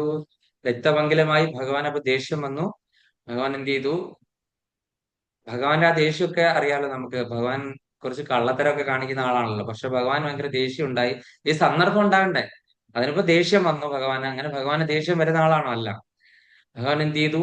ആ രഥത്തിന്റെ അവിടെ ഒരു രഥം കിടപ്പുണ്ടായിരുന്നു. ആ രഥത്തിന്റെ ചക്രം ഇങ്ങോട്ട് വലിച്ചെറിഞ്ഞ് എടുത്തു. എന്നിട്ട് ഭീഷ്മദേവർക്ക് നേരെ ഇങ്ങനെ വീശി എറിയാനായിട്ട് തുടങ്ങി. അപ്പൊ ഭഗവാന്റെ എന്ത് ചെയ്തു? ഈ ഈ വസ്ത്രങ്ങളെല്ലാം ഇങ്ങനെ പാറിപ്പറിഞ്ഞു. ഇങ്ങനെ മുടി എല്ലാം ഇങ്ങനെ ഒന്നും ദേഷ്യം, അങ്ങനെ ആ ക്ഷത്രിയ ആ രൗദ്രഭാവം ഇങ്ങോട്ട് വന്നു. സാധാരണ ഭഗവാൻ എത്ര കോമളമായിട്ട് രൂപമല്ലേ, ശ്യാമസുന്ദര ഭാവം, എത്ര ഭംഗിയാണല്ലേ. അപ്പൊ ആ ഭഗവാന്റെ ക്ഷത്രിയ ഭാവം എങ്ങനെയാണെന്ന് ഭീഷ്മദേവർക്ക് കാണണമെന്ന് ആഗ്രഹം ഉണ്ടായിരുന്നു. അങ്ങനെ ആ സമയത്ത് എന്ത് ചെയ്തു? അർജുനൻ രഥത്തിൽ നിന്ന് ചാടി ഇറങ്ങി ഭഗവാന്റെ കാലിൽ വീണ്ടും മാപ്പപേക്ഷിച്ചു. ആ കൃഷ്ണ, അങ്ങ് ഒരിക്കലും അങ്ങയുടെ പ്രതിജ്ഞ തെറ്റരുത്. ഞങ്ങൾക്ക് അതിന്റെ അപമാനം സഹിക്കാൻ വയ്യ. അന്ന് പ്രതിജ്ഞ തെറ്റിച്ച് ഞങ്ങളെ കൊണ്ട് കൊള്ളരുതാത്തവരാണെന്ന് ജനം വിധി എഴുതും. അതുകൊണ്ട് ഒരിക്കലും അങ്ങ് അതിൽ നിന്ന് ഇങ്ങനെ ചെയ്യരുതെന്നും പറഞ്ഞ് എന്ത് ചെയ്തു? ഭഗവാനെ പിന്തിരിപ്പിക്കുന്നു. അല്ലെങ്കിൽ ഞാൻ എന്താണ് ആത്മഹത്യ ചെയ്യുന്ന വരെ രീതിയിലുള്ള അർജുനൻ അവിടെ വെച്ചിട്ട് ഭഗവാന്റെ അടുക്കൽ കാലെ പിടിച്ച് മാപ്പ് ചോദിക്കുന്നു. ആ സമയത്ത് എന്ത് ചെയ്യുന്നു? ഭഗവാൻ ഭീഷ്മദേവർക്ക് കുറെ ഉപദേശങ്ങൾ കൊടുക്കുവാണ്. അതായത്, താങ്കൾ ചെയ്ത കാര്യങ്ങളൊക്കെ താങ്കള് ഇപ്പോൾ തന്നെ ഇതേ നിമിഷം തന്നെ വധിക്കാനായിട്ട് അർഹനാണ് എന്ന് പറയുന്നു. ഇതേ നിമിഷം തന്നെ. കാര്യം, ഈ അർജുനൻ എന്റെ ഭക്തന്മാരും എന്റെ സുഹൃത്തുക്കളും എന്റെ ശിഷ്യന്മാരും ഇങ്ങനെയുള്ളവരുടെ അപേക്ഷ കാരണം എനിക്ക് യുദ്ധം ചെയ്യാൻ, ഞാൻ താങ്കളെ വധിക്കാനായിട്ട് അശക്തനാണ്, എനിക്ക് യുദ്ധം ചെയ്യേണ്ട ആവശ്യമില്ല, ഞാൻ ഇങ്ങനെ സ്മരിച്ചു കഴിഞ്ഞാൽ തന്നെ നിങ്ങൾ ഭസ്മമായി പോകുന്നതായിരിക്കും എന്നൊക്കെ പറഞ്ഞ് ഭഗവാൻ അവിടെ വെച്ചിട്ട് കുറെ കാര്യങ്ങൾ ഭീഷ്മദേവരോട് പറയുന്നു. അപ്പൊ അങ്ങനെയാണെങ്കിൽ ഇതേ നിമിഷം വധിക്കൂ, ഞാൻ അങ്ങേക്ക് വധിക്കാൻ വേണ്ടി ഞാൻ നിന്ന് തരികയാണ്. അതായത്, ഒരു സിംഹത്തിന്റെ അടുത്തൊരു മാൻപേട എങ്ങനെ നിൽക്കുന്നോ അതേപോലെ ഞാൻ നിൽക്കുകയാണ്. എന്താണ്? ശരണാഗതിയായിട്ട് നിൽക്കുകയാണ്. താങ്കൾ എന്നെ വധിക്കൂ എന്ന് പറയുന്നു. പക്ഷെ അർജുനനും അങ്ങനെയുള്ളവരൊന്നും സമ്മതിച്ചില്ല. അങ്ങനെ ഭഗവാൻ ആ രഥചക്രം എന്ത് എടുത്ത് വലിച്ചെറിയുന്നു. അത് ചെന്ന് വീണ സ്ഥലം എവിടെയാണെന്ന് അറിയാമോ?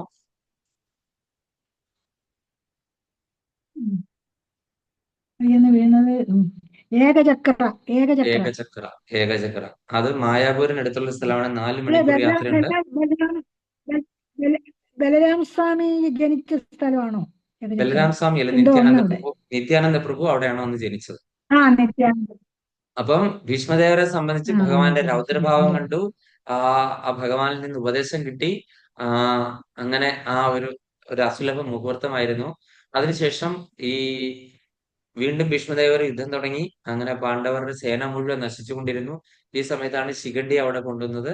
ശിഖണ്ഡിയെ കൊണ്ടുവന്ന സമയത്ത് ഈ ശകുനി അടക്കം അവരെല്ലാവരും ശിഖണ്ഡിയെ കൊല്ലാക്കൊല ചെയ്തിട്ടാണ് അവിടം വരെ എത്തിയത്. എന്നിട്ട് പിന്നെ ആ ശവം പോലെ ഇരിക്കുന്ന ശിഖണ്ഡിയെ ഫ്രണ്ടിൽ നിർത്തിയിട്ട് അർജുനനാണ് ഭീഷ്മദേവരെ സരശയ്യ ഉണ്ടാക്കി മറിച്ചിട്ടത്. ഈ ശിഖണ്ഡി സ്ത്രീകൾക്ക് ഈ യുദ്ധത്തിൽ പ്രവേശനമില്ലായിരുന്നു, സ്ത്രീകൾക്ക്. അപ്പൊ ഒരു യക്ഷനാണെന്ന് തോന്നുന്നു, ഒരു ദിവസത്തേക്ക് പുരുഷത്വം കൊടുത്തു. അങ്ങനെ ഒരു എക്സ്ചേഞ്ച് നടത്തിയാണ്. അങ്ങനത്തെ ഒരു വലിയൊരു സംഭവം അതിന്റെ ഇടയ്ക്ക് നടക്കുന്നുണ്ട്. ഒരു ദിവസത്തേക്കിന് എക്സ്ചേഞ്ച്. അത് അഗ്നിയിൽ പോയി കുടിയിരുന്നു. ആര്? യക്ഷനാണ്.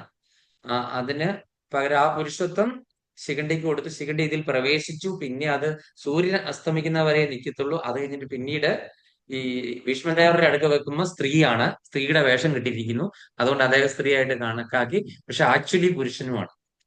അപ്പൊ അങ്ങനത്തെ കുറെ ഡ്രാമ അവിടെ നടന്നു. ഭയങ്കര കോംപ്ലിക്കേറ്റഡ് ആണ്. അപ്പൊ അങ്ങനെ ഇവിടം വരെ എടുത്തതും ഈ ഈ ശിഖണ്ഡി എന്ന് പറഞ്ഞു കഴിഞ്ഞാൽ ശവമയമായിട്ടാണ് വന്നിരിക്കുന്നത്. ജീവൻ മാത്രം കിടപ്പുണ്ടെന്നേ ഉള്ളൂ. കാര്യം ഈ പുറകിൽ നിന്നൊക്കെ ശകുനി കുത്തി ഈ ശിഖണ്ഡിക്കിട്ട്. അപ്പൊ അങ്ങനെ അത്ര മൃതപ്രായമായിട്ടാണ് വരുന്നത്. അപ്പം എന്ത് ചെയ്തു, ആ സമയം നോക്കി അർജുനൻ ഇദ്ദേഹത്തെ സരസയിലാക്കി വീഴ്ത്തി. വീണ് കഴിഞ്ഞപ്പോൾ ഇദ്ദേഹത്തിന്റെ തല താങ്ങുന്നില്ലായിരുന്നു. അപ്പൊ അർജുനനോട് പറയുന്നു, എന്റെ തലയ്ക്ക് സപ്പോർട്ട് തരാൻ പറയുമ്പോ ഇങ്ങനെ 2 ക്രോസ് ആരോ വെച്ചിട്ട് അർജുനൻ ക്രോസ് ആരോ കൊടുത്തു. അപ്പൊ പറഞ്ഞു, എനിക്ക് ദാഹിക്കുന്നു എന്ന് പറഞ്ഞു. അത് കഴിഞ്ഞ് രക്തമെല്ലാം ഒഴുകിക്കൊണ്ടിരിക്കുകയാണല്ലോ ശരീരത്തിൽ നിന്ന്, ശരീരം മുഴുവൻ അസ്ത്രങ്ങൾ തറച്ച്. അപ്പൊ അങ്ങനെ ഭീഷ്മദേവർ ദാഹിക്കാൻ വന്നപ്പോ എന്ത് ചെയ്തു, ഭഗവാനോട് ചോദിച്ചു. ഭഗവാൻ പറയുന്നു, അദ്ദേഹത്തിന്റെ അമ്മ നിരീക്ഷിച്ചു കഴിഞ്ഞാലാണ് അദ്ദേഹത്തിന്റെ ദാഹം ശമിപ്പിക്കാൻ പറ്റാത്തത്. നീ ഒരു യോദ്ധാവല്ലേ, ഞാൻ ഇനി എന്തിനാണ് നിന്നോട് പറഞ്ഞു തരുന്നതെന്ന് പറഞ്ഞപ്പോൾ എന്ത് ചെയ്തു, ആ എന്താണ് വാരുണാസ്ത്രം അയച്ച് എന്ത് ചെയ്തു, അത് ഭൂമിയിൽ ഇങ്ങനെ കൊണ്ടുകഴിഞ്ഞപ്പോൾ അവിടെ നിന്ന് എന്ത് ചെയ്തു, നേരെ എന്താണ് ഗംഗാനദി അവിടെ നിന്ന് നേരെ വന്ന് ഭീഷ്മദേവരുടെ വായിൽ വന്നു. ഗംഗാദേവി പ്രത്യക്ഷപ്പെട്ടു. അവിടെ ഭീഷ്മദേവർക്ക് ദാഹജലം എല്ലാം കൊടുത്തു. അങ്ങനെ ഗംഗാദേവിക്ക് ഭയങ്കര സങ്കടമൊക്കെ ആയി. അങ്ങനെ അവർ തമ്മിലുള്ള കോൺവെർസേഷൻ, എല്ലാ ദിവസവും ഗംഗാദേവി ഭീഷ്മദേവരെ സന്ദർശിക്കാൻ വരുമായിരുന്നു. അങ്ങനെ ഉത്തരായനം കാത്ത് അദ്ദേഹം കിടക്കുകയായിരുന്നു മരണത്തിൽ. അപ്പൊ അങ്ങനെ വന്ന സമയത്താണ് ഈ കാർത്തിക മാസം വന്നത്. കാർത്തിക മാസം വന്നപ്പോൾ അദ്ദേഹം ഈ അവസാനത്തെ 5 ദിവസം എന്ത് ചെയ്തു, ഉപവാസം എടുത്തു. ജലപാനമില്ലാതെ ഉപവാസം എടുത്തു. ഈ ഉപവാസത്തിന്റെ ഒടുവിൽ, അതുകൊണ്ടാണ് നമ്മൾ വിഷ്ണു സഹസ്രനാമം ജപിച്ചത്. വിഷ്ണു സഹസ്രനാമം അദ്ദേഹം ആദ്യമായിട്ട് വിഷ്ണു സഹസ്രനാമം ഭീഷ്മദേവനാണ് ചെയ്തത്. അപ്പോൾ വിഷ്ണു സഹസ്രനാമം ജപിച്ചുകൊണ്ടിരുന്നപ്പോൾ സാക്ഷാൽ ഭഗവാൻ എന്ത് ചെയ്തു, ഇവരുമായിട്ട് കൗരവരും ഒക്കെ ആയിട്ട് അവിടെ എത്തി, അല്ല പാണ്ഡവരുമായിട്ട് അവിടെ എത്തി. അപ്പം ഈ യുധിഷ്ഠിരനോടാണ് ഇത് ഉപദേശിച്ചു കൊടുക്കുന്നത്. അപ്പൊ യുധിഷ്ഠിരനൊക്കെ ഈ രാജ്യതന്ത്രങ്ങളും രാഷ്ട്രമീമാംസ ഒക്കെ പഠിപ്പിക്കാനായിട്ടാണ്, രാഷ്ട്രതന്ത്രം പഠിപ്പിക്കാൻ വേണ്ടിയിട്ടാണ് ഭഗവാൻ കൊണ്ടുവരുന്നത്. കാര്യം ഭഗവാൻ പറഞ്ഞു കഴിഞ്ഞാൽ ഇവർക്ക് അത് കേൾക്കില്ല, ദഹിക്കില്ല. അതുകൊണ്ട് ഭഗവാൻ ഇത് സ്യൂട്ടബിൾ ആയിട്ടുള്ള ആൾ ഭീഷ്മദേവരാണെന്ന് മനസ്സിലായി. ഭീഷ്മദേവരെ കൊണ്ട് ഇത് മുഴുവൻ പറയിപ്പിക്കുന്നു. എന്നിട്ട് ചോദിക്കുന്നു, ഇതിന്റെ എല്ലാത്തിന്റെ ഉടമയായ ആള് നിങ്ങളുടെ കൂടെ തന്നെയുണ്ട്, സുഹൃത്തും. നിങ്ങൾ ചിലപ്പോൾ ഒരുപക്ഷെ അദ്ദേഹത്തെ അറിയില്ലായിരിക്കും, അദ്ദേഹം ആരാണെന്ന് നിങ്ങൾക്ക് വ്യക്തമല്ലായിരിക്കും. അതുകൊണ്ടാണ് നിങ്ങൾക്ക് അദ്ദേഹത്തിന്റെ പവർ മനസ്സിലാക്കുക. സാക്ഷാൽ പരമദിവ്യോത്തമ പുരുഷനായ ഭഗവാനാണ് നിങ്ങളുടെ കൂടെ ഉള്ളത്. അപ്പൊ നിങ്ങൾക്ക് ഒരിക്കലും എന്നിൽ നിന്ന് ഒരു വിദ്യ സ്വീകരിക്കേണ്ട ആവശ്യമേ ഇല്ല. എങ്കിലും അദ്ദേഹത്തിന്റെ ഇച്ഛ എന്റെ വായിൽ നിന്ന് വരുന്നതായതുകൊണ്ട് മാത്രം ഞാനിത് പറയുന്നു എന്ന് പറഞ്ഞിട്ടാണ് പറഞ്ഞത്. അങ്ങനെ വിഷ്ണു സഹസ്രനാമം അദ്ദേഹം ചൊല്ലുന്നു. ഭഗവാൻ ആ വിഷ്ണു സഹസ്രനാമത്തിന്റെ അവസാനം വന്ന് ദർശനം കൊടുക്കുന്നു. അങ്ങനെ ജ്ഞാനമയ മാതാജിക്ക് ഓർമ്മയുണ്ടായിരുന്നു, നമ്മൾ വിഷ്ണു സഹസ്രനാമം അവിടെ റിസൈറ്റ് ചെയ്തു. അപ്പം ഓം വിശ്വം വിഷ്ണു വഷത്കാരോ ഭൂതഭവ്യഭവത് പ്രഭു ഭൂതകൃത്ഭൂതകൃത്ഭാവോ ഭൂതാത്മാ ഭൂതഭാവന ഭൂതാത്മാ പരമാത്മാ ച മുക്താനാം പരമാഗതി അവ്യയ പുരുഷ സാക്ഷി ക്ഷേത്രജ്ഞോക്ഷരേവജാം എന്ന് പറഞ്ഞ് നമ്മളിങ്ങനെ പോയി കഴിഞ്ഞ് ശ്രീരാമ രാമ രാമേതി രമേ രാമേ മനോരമേ സഹസ്രനാമ തത്തുല്യം രാമനാമവരാനനേ ശ്രീരാമനാമവരാനനോ നമൈതി. നമോസ്ത്വനം ബ്രഹ്മോവാച നമോസ്ത്വനന്തായ സഹസ്രമൂർത്തയെ സഹസ്രപാദാക്ഷി ശിരോരുബാഹവേ സഹസ്രനാമ്നി പുരുഷായ ശാശ്വതേ സഹസ്രകോടി യുഗധാരിണേ നമഃ. യസ്യ സ്മരണമാത്രേണ ജന്മ സംസാര ബന്ധനാത് വിമുച്യതേ. നമസ്തസ്മൈ വിഷ്ണവേ പ്രഭവിഷ്ണവേ നമഃ സമസ്തഭൂതാനാം ആദിഭൂതായ ഭൂകൃതേ അനേകരൂപരൂപായ വിഷ്ണവേ പ്രഭവിഷ്ണവേ. എന്താണ് ശ്രീരാമ രാമ രാമ 3 പ്രാവശ്യം രാമനാമം ജപിച്ചു കഴിഞ്ഞാൽ 1000 വിഷ്ണുവിന്റെ നാമത്തിന് തുല്യമാണ്. അപ്പൊ നമ്മൾ ജപിക്കുന്ന ഹരേ കൃഷ്ണ മഹാമന്ത്ര ജപം എത്ര വിഷ്ണു സഹസ്രനാമത്തിന് തുല്യമാണ് എന്ന് മാത്രം നമ്മൾ വിചാരിക്കുക. പിന്നെ അടുത്ത് എന്താണ്, അതാണ് പാർവതിയോട് മഹാദേവൻ ഉപദേശിക്കുന്നതാണ്. പിന്നെ അടുത്ത് എന്താണ്, യസ്യ സ്മരണ മാത്രേണ ജന്മസംസാര ബന്ധന. താങ്കളെ പറ്റി ഒന്ന് സ്മരിച്ചാൽ തന്നെ എന്താണ്, ജന്മവും സംസാരവും എല്ലാം എന്താണ് അങ്ങ് വിട്ട് വേറിട്ട് പോകും. ഈ ബന്ധങ്ങളും കെട്ടുപാടുകളെല്ലാം മുഴുവനും കെട്ടി പൊട്ടിച്ചങ്ങ് പോകും.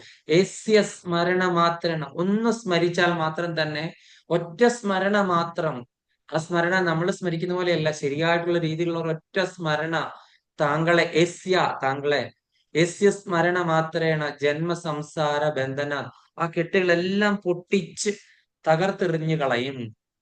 വിമുച്യതേ നമസ്തസ്മേ വിഷ്ണവേ പ്രഭ വിഷ്ണവേ. അങ്ങനെയുള്ള ആരാണോ ഇത് നമുക്ക് ഈ മോചനം തരുന്ന, അങ്ങനെയുള്ള ആ വിഷ്ണുവിനെ ഞാൻ പ്രണമിക്കുന്നു. പിന്നെന്താണ്? സമസ്ത ഭൂതാനാം ആദിഭൂതായ ഭൂകൃതേ അനേക രൂപരൂപായ വിഷ്ണവേ പ്രഭ വിഷ്ണവേ. അങ്ങനെ സമസ്ത ഭൂതാനാം, എല്ലാ ഭൂതങ്ങളുടെ ആദിഭൂതം ആയിട്ടുള്ള ആ സാക്ഷാൽ പരബ്രഹ്മമൂർത്തിയായിട്ടുള്ള ആ ഭഗവാനെ ഞാൻ നമിക്കുന്നു എന്നാണ് പറഞ്ഞിരിക്കുന്നത്, അല്ലെ? അങ്ങനെ നമ്മള് വിഷ്ണു സഹസ്രനാമം മുഴുവൻ ഇന്നലെ അവിടെ ഇരുന്ന് ജപിച്ചു. അങ്ങനെ ആ വിഷ്ണുദേവരെ നമ്മൾ സ്മരിച്ചു. അങ്ങനെ ആ വിഷ്ണുദേവർ ഉത്തരായനം കാത്തു കിടന്ന് അദ്ദേഹത്തിന്റെ സ്വച്ഛന്ത മൃത്യുവാണ്.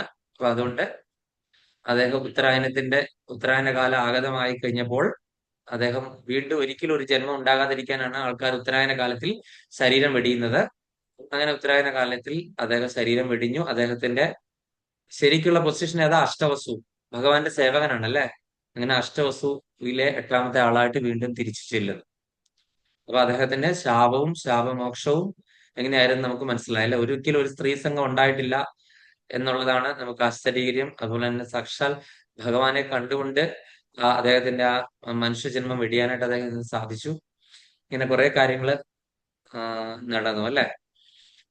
പിന്നെ അടുത്ത് നമുക്ക് മനസ്സിലാക്കാനുള്ളത് തുളസി സാളിഗ്രാമം, അല്ലെ? ആ ഒരു കാര്യം എന്താണ്? ഇപ്പൊ തുളസി ദേവി എന്ന് പറഞ്ഞു കഴിഞ്ഞാൽ വിഷ്ണുവിന് ഒരുപാട് പത്നിമാരുണ്ട്. ആരൊക്കെയായിരുന്നു വിഷ്ണുവിന്റെ പത്നിമാര്? എത്ര പേരുടെ പേരറിയാം?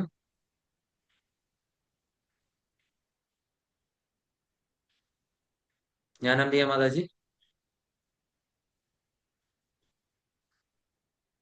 രണ്ടുപേരുടെ പേരെന്തായാലും അറിയായിരിക്കും, അല്ലെ? കേട്ടില്ല. ശ്രീദേവി ഭൂദേവി സമേതനായിട്ടുള്ള ഭഗവാൻ, അല്ലെ? ശ്രീദേവി എന്ന് പറഞ്ഞാൽ ലക്ഷ്മി ദേവി അല്ലെങ്കിൽ രമാദേവി. പിന്നെ അടുത്ത ഭൂദേവി. ഭൂദേവി ആരാണ്? ധരാദേവി അല്ലെങ്കിൽ ഭൂമിദേവി അല്ലെങ്കിൽ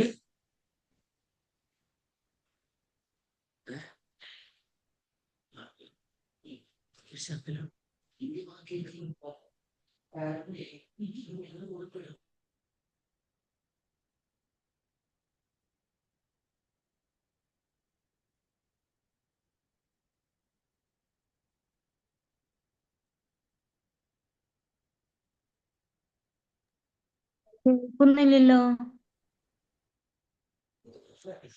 ഹരേഷ്ണ മാതാജി മായ. അതുകൊണ്ടാണ് കേൾക്കാൻ ഞാൻ മാതാജി. അപ്പൊ അങ്ങനെ മായ, ഞാൻ കൂടുതലൊന്നും പറയുന്നില്ല. അതായത് കണ്ട മായ അടുത്ത് കൊണ്ടുവരണം. മായ കുറെ വന്നു. മായാദേവി അടുത്ത് നിന്ന് മായാദേവി എന്റെ കോൺസെൻട്രേഷൻ ഒക്കെ കളഞ്ഞു. ഹരേ കൃഷ്ണ. മനസ്സിലായില്ലേ? മനസ്സിലായി. മായാദേവി പ്രഭുവിനെ കറക്കിയെറിയും. എനിക്ക് കറക്കിയെടുത്ത്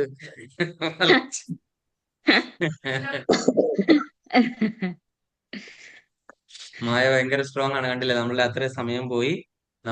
ഞാൻ എന്താ പറഞ്ഞുകൊണ്ടിരുന്നത് മറന്നും പോയി. അത്രയ്ക്ക് സ്ട്രോങ് ആണ്. ഭൂമിദേവി അല്ലേ? അപ്പൊ ഭൂമിദേവി പിന്നെ ആരായിരുന്നു?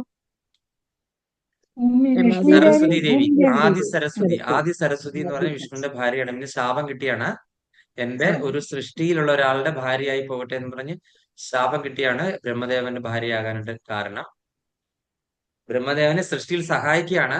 അങ്ങനെ ബ്രഹ്മപത്നി എന്നുള്ള പേരിൽ അറിയപ്പെടുന്നുവെങ്കിലും ബ്രഹ്മദേവനെ സൃഷ്ടിയിൽ സഹായിക്കാനായിട്ട് വിദ്യ ആവശ്യമാണ്.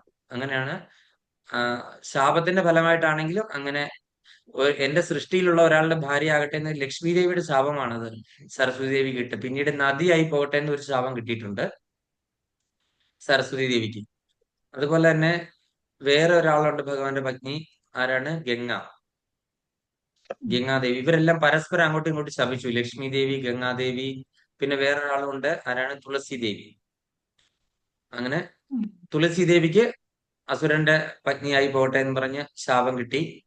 അങ്ങനെ തുളസി ദേവി വൈകുണ്ഠത്തിൽ തുളസിയായിട്ടും ഗോലോക വൃന്ദാവനത്തിൽ വൃന്ദയായിട്ടും ഉണ്ട് ഈ തുളസി ദേവി തന്നെ. പിന്നെ ഇവിടുത്തെ ലക്ഷ്മി ദേവി വൈകുണ്ഠത്തിൽ ആരായിട്ടാണ്? അവിടെ സേവകരാണ് അല്ലെ? ലക്ഷ്മി സഹസ്ര ശതസംഭ്രമ സേവ്യമാനം.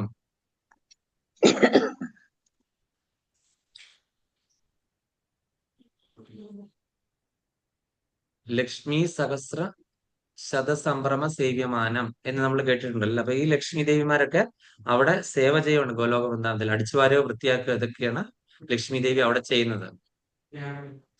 അപ്പൊ അങ്ങനെ ചെയ്തത് കൊണ്ടാണ് ലക്ഷ്മി ദേവിക്ക് ഭഗവാന്റെ ഭാര്യയായിട്ട് രുക്മിണി ദേവിയായിട്ട് അവതരിക്കാനായിട്ട് ഇട വന്നത്. അപ്പൊ അങ്ങനെ ഈ തുളസി ദേവിയുടെ കഥകൾ പറഞ്ഞ് തുളസി ദേവിക്ക് ഗണേശന്റെ ഒരു ശാപം കിട്ടിയിട്ടുണ്ട്. അങ്ങനെ ഒരുപാട് കഥകളാണ്, അതിലേക്കൊന്നും ഞാൻ പോകുന്നില്ല. അങ്ങനെ തുളസി ദേവി നമ്മളുടെ ഈ ഒരു വൃന്ദയായിട്ട് നമ്മുടെ ഈ ഭൗതിക ലോകത്ത് ജനിക്കാനായിട്ട് ഇടയാകുന്നു. അങ്ങനെ ആ തുളസി ദേവിയുടെ വിവാഹം കഴിച്ചത് ഈ ഈ പറയുന്ന ഈ എന്താ പറയുന്നേ, ഒരു അസുരനായിട്ടുള്ള വ്യക്തി മഹാദേവന്റെ എന്താണ് ഈ മഹാദേവൻ ഒരിക്കലും ഇന്ദ്രാദി ദേവകൾ ഇങ്ങനെ പോയ സമയത്ത് മഹാദേവനെ എന്തോ പറ്റി കമന്റ് പറയുന്നു. അവര് മുകളിൽ കൂടെ സഞ്ചരിച്ചപ്പോ മഹാദേവൻ എന്ത് ചെയ്തു? അവരെ ശപിക്കാൻ വേണ്ടിട്ട് അഗ്നി ഇങ്ങനെ വിട്ടു. ആ അഗ്നി വിട്ടു കഴിഞ്ഞപ്പോൾ അവര് ക്ഷമാപണം നടത്തി കഴിഞ്ഞപ്പോൾ ആ അഗ്നി വെറുതെ ഇത് ചെയ്യാൻ പാടില്ലല്ലോ. അപ്പൊ മഹാദേവന്റെ ക്രോധത്തിൽ നിന്ന് ആ ക്രോധാഗ്നി ജലത്തിൽ കൊണ്ടേ കളഞ്ഞു. അങ്ങനെ ജലത്തിൽ നിന്നാണ് ജലന്ധരൻ ഉണ്ടായത്. ആ ജലന്ധരൻ അതിശക്തിശാലിയായ ഒരു അസുരനായിട്ടാണ് വന്നത്. ആ ജലന്ധരനാണ് വൃന്ദാദേവി വിവാഹം കഴിച്ചത്. വൃന്ദാദേവിയുടെ പിതാവിന്റെ നാമധേയം ഞാൻ മറന്നു. ഈ കാര്യം തുളസി മഹാത്മ്യം ഞാൻ ഇവിടെ എടുത്തു വെച്ചിട്ടുണ്ട്. തുളസി ദേവിയുടെ മഹാത്മ്യം ഞാൻ എടുത്തു വെച്ചിട്ടുണ്ട്. വായിക്കാനായിട്ട് പറ്റില്ല, ഞാൻ ഖത്തറിൽ നിന്ന് ചുമന്നുകൊണ്ട് വന്നതാണ്. പക്ഷെ എനിക്ക് എടുക്കാനായിട്ട് പറ്റിയിട്ടില്ല. അപ്പൊ അങ്ങനെ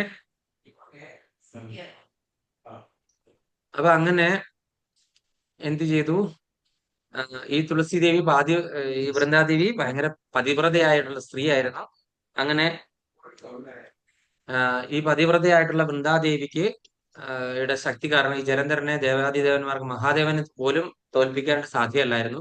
എല്ലാവരും വിഷ്ണുവിനെ സമീപിച്ചു. അങ്ങനെ വിഷ്ണു പറഞ്ഞു, ഞാൻ ഇതിനു വേണ്ടിയിട്ടുള്ള കാര്യങ്ങളൊക്കെ ചെയ്തോളാം, നിങ്ങൾ യുദ്ധം തുടർന്നോളൂ എന്ന് പറയുന്നു. അങ്ങനെ വിഷ്ണു തന്നെ, ഇതെല്ലാം ഒരു പ്രീ പ്ലാൻഡ് ആയിട്ടുള്ള സംഭവങ്ങളാണ്. വിഷ്ണു തന്നെ ജലന്ധരന്റെ വേഷം മാറി വരുന്നു. അങ്ങനെ ഈ വൃന്ദാദേവി സ്വന്തം ഭർത്താവാണെന്ന് വിചാരിച്ചിട്ട് എന്ത് ചെയ്യുന്നു? വിഷ്ണുവിനെ എന്താണ് നിങ്ങൾ യുദ്ധമൊക്കെ പെട്ടെന്ന് നിർത്തി പോകുന്നത്? ഒരു ചെറിയ സംശയം തോന്നി. അപ്പൊ അങ്ങനെ എന്ത് ചെയ്യുന്നു? സ്വന്തം ഭർത്താവാണെന്നുള്ള കണ്ട് പൂജകളും എല്ലാം അർപ്പിച്ചത് കൊണ്ട് ആ സമയം പാതിവൃത്യം നഷ്ടപ്പെട്ടു. ഇതേ സമയം മഹാദേവൻ ജലന്ധരനെ വധിക്കുന്നു. ആ ജലന്ധരന്റെ തല വന്ന് വൃന്ദാദേവിയുടെ മുൻപിൽ വന്ന് വീഴുന്നു. ഇത് കണ്ടപ്പോൾ വൃന്ദാദേവിക്ക് വീണ്ടും ആശ്ചര്യമായി. അപ്പം ശരിക്കുള്ള ജലന്ധരൻ ആരാണെന്ന് ചോദിക്കുന്നു. ഈ ജലന്ധരൻ അപ്പൊ വൃന്ദാദേവി ചോദിക്കുന്നു, താങ്കൾ ആരാണെന്ന് പറയൂ, ഇതാണോ?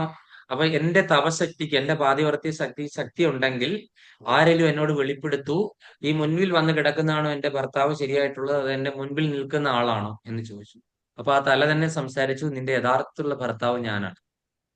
അപ്പോൾ മുമ്പിൽ നിൽക്കുന്ന ആള് ഡമ്മിയാണ്, വേഷം കെട്ടി വന്നിരിക്കുന്നതാണെന്ന് മനസ്സിലായതിനു ശേഷം എന്ത് സംഭവിച്ചു?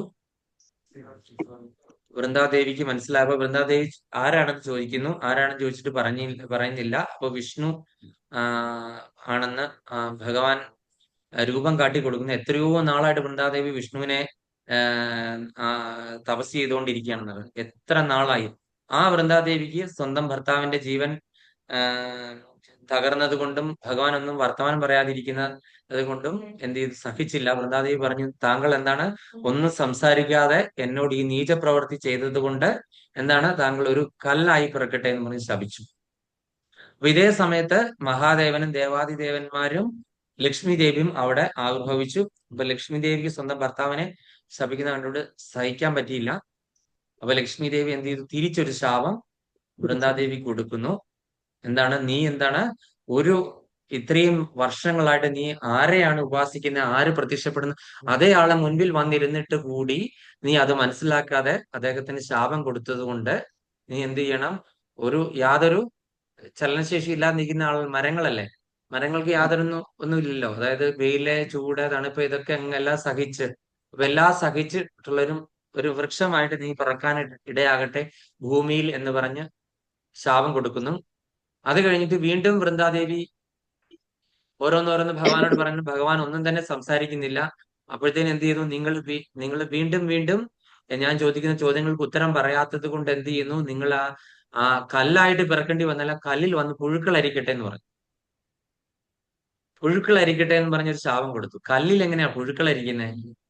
അപ്പൊ അങ്ങനെ ഭഗവാൻ പറയുന്നു. അപ്പം ആ, ആ, ഭഗവാൻ പറയുന്നു. അപ്പൊ വൃന്ദാദേവി എന്ത് ചെയ്യുന്നു? ഞാൻ എൻ്റെ ഭർത്താവിന്റെ ചിതാഗ്നിയില് ജീവൻ കൊടുക്കാൻ പോവാണ്, സതി അനുഷ്ഠിക്കാൻ പോവാണെന്ന് പറയുന്നു. അപ്പൊ ഭഗവാൻ പറയുന്നു, ഇതെല്ലാം എന്റെ ഇച്ഛപ്രകാരമാണ് നടന്നത്. അപ്പോൾ നീ എന്ത് ചെയ്യും? നീ എത്ര വർഷങ്ങളായിട്ട് എന്നെ ഭർത്താവായിട്ട് കിട്ടാനായിട്ട്, ജന്മജന്മാന്തരങ്ങളായിട്ട് നീ എന്റെ ഭാര്യയാണ് അല്ലെ. നീ വൈകുണ്ഠത്തില് എത്രയോ വർഷങ്ങൾക്ക് മുൻപേ നീ എന്റെ ഭാര്യയാണ് അല്ലെ. അപ്പൊ നിന്റെ ശാപം മൂലമാണ് നീ അസുരന്റെ ഭാര്യയാകേണ്ടി വന്നു. എത്ര നാളായിട്ട് നീ എന്നെ വീണ്ടും കിട്ടാൻ വേണ്ടിയിട്ട് തപസ് അനുഷ്ഠിച്ചുകൊണ്ടിരിക്കുകയാണ്. അതുകൊണ്ട് നീ എന്നെ ശപിച്ചത് കൊണ്ട് നീ ഇപ്പോൾ ജീവൻ ഒടുക്കാനും പോവുകയാണ്. അതുകൊണ്ട് എങ്ങനെയാണ് നമ്മൾ തമ്മിൽ വീണ്ടും സമാഗമിക്കുന്നതെന്ന് ഭഗവാൻ പറഞ്ഞു കൊടുക്കുന്നു. നീ ഇപ്പോൾ എന്താണ്? ചിതയിൽ ചാടി ചാകുന്നു. അപ്പൊ നിന്റെ ചിതാഗ്നിയിൽ നിന്ന് ഒരു നദി ഉത്ഭവിക്കുന്നു. ആ നദി എന്താണ്? ഗണ്ഡകി നദിയായിട്ട് ഉള്ള പേരിൽ അറിയപ്പെടും. ഗണ്ഡകി നദി എന്നുള്ള പേരിൽ. അപ്പൊ ഇപ്പോഴത്തെ നേപ്പാളിലാണ് ആ ഗണ്ഡകി നദി ഉള്ളത്. നിന്റെ മുടിയിൽ നിന്ന് എന്താണ്?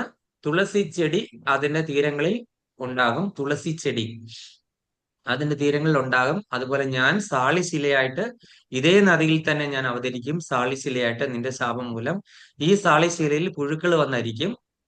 അപ്പൊ പുഴുക്കൾ വന്ന് അരിച്ചിട്ട് എന്ത് ശംഖ്, ചക്ര, ഗദാപത്മ ചിഹ്നങ്ങൾ ഏതെങ്കിലും ഉണ്ടെങ്കിൽ അതിൽ സ്വയം സാധകർക്ക് എടുത്തിട്ട് എന്നെ ആരാധന ചെയ്യാനായിട്ട് സാധിക്കുന്നതാണ്. സാളിശില സ്വയം ഭഗവാൻ തന്നെയാണ്. നമുക്കൊരു പ്രതിഷ്ഠ ചെയ്യണ്ടോ എന്നാണ് നമ്മളുടെ ഈ പ്രാണപ്രതിഷ്ഠ നടത്തത്തില്ലേ വിഗ്രഹത്തിൽ തന്ത്രിമാര്. അങ്ങനെ പ്രാണനെ പ്രതിഷ്ഠിക്കുന്ന ആവശ്യമില്ല, പ്രാണൻ ഓൾറെഡി ഉണ്ട്. അപ്പൊ ഗണ്ഡകിയിൽ നിന്ന് എടുക്കുന്ന സാളിശിലയിൽ ഈ ചിതല് പോലത്തെ ഒരു ജീവി വന്ന് അരിക്കുന്നു.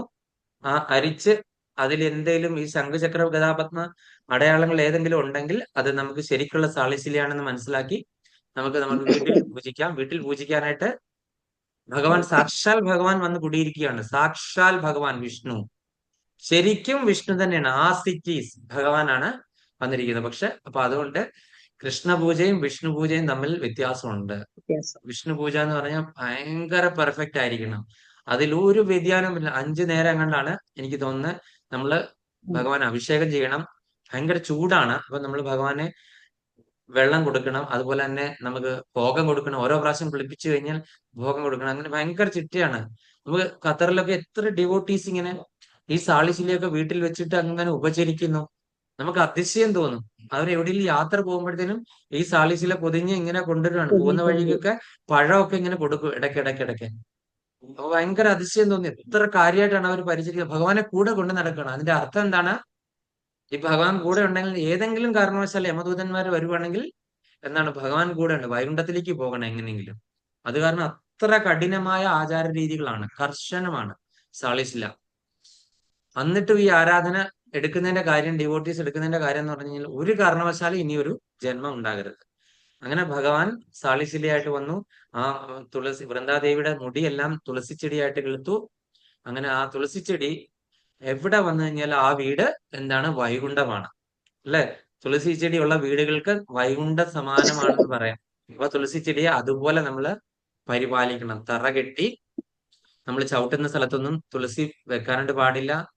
അതുപോലെ തന്നെ തുളസി നമ്മള് വെള്ളം ചൂടാക്കുമ്പോൾ അതിനകത്തിട്ട് ചൂടാക്കി നമ്മൾ കഴിക്കരുത്, കുടിക്കരുത്. അതെല്ലാം മഹാ അപരാധങ്ങളാണ്.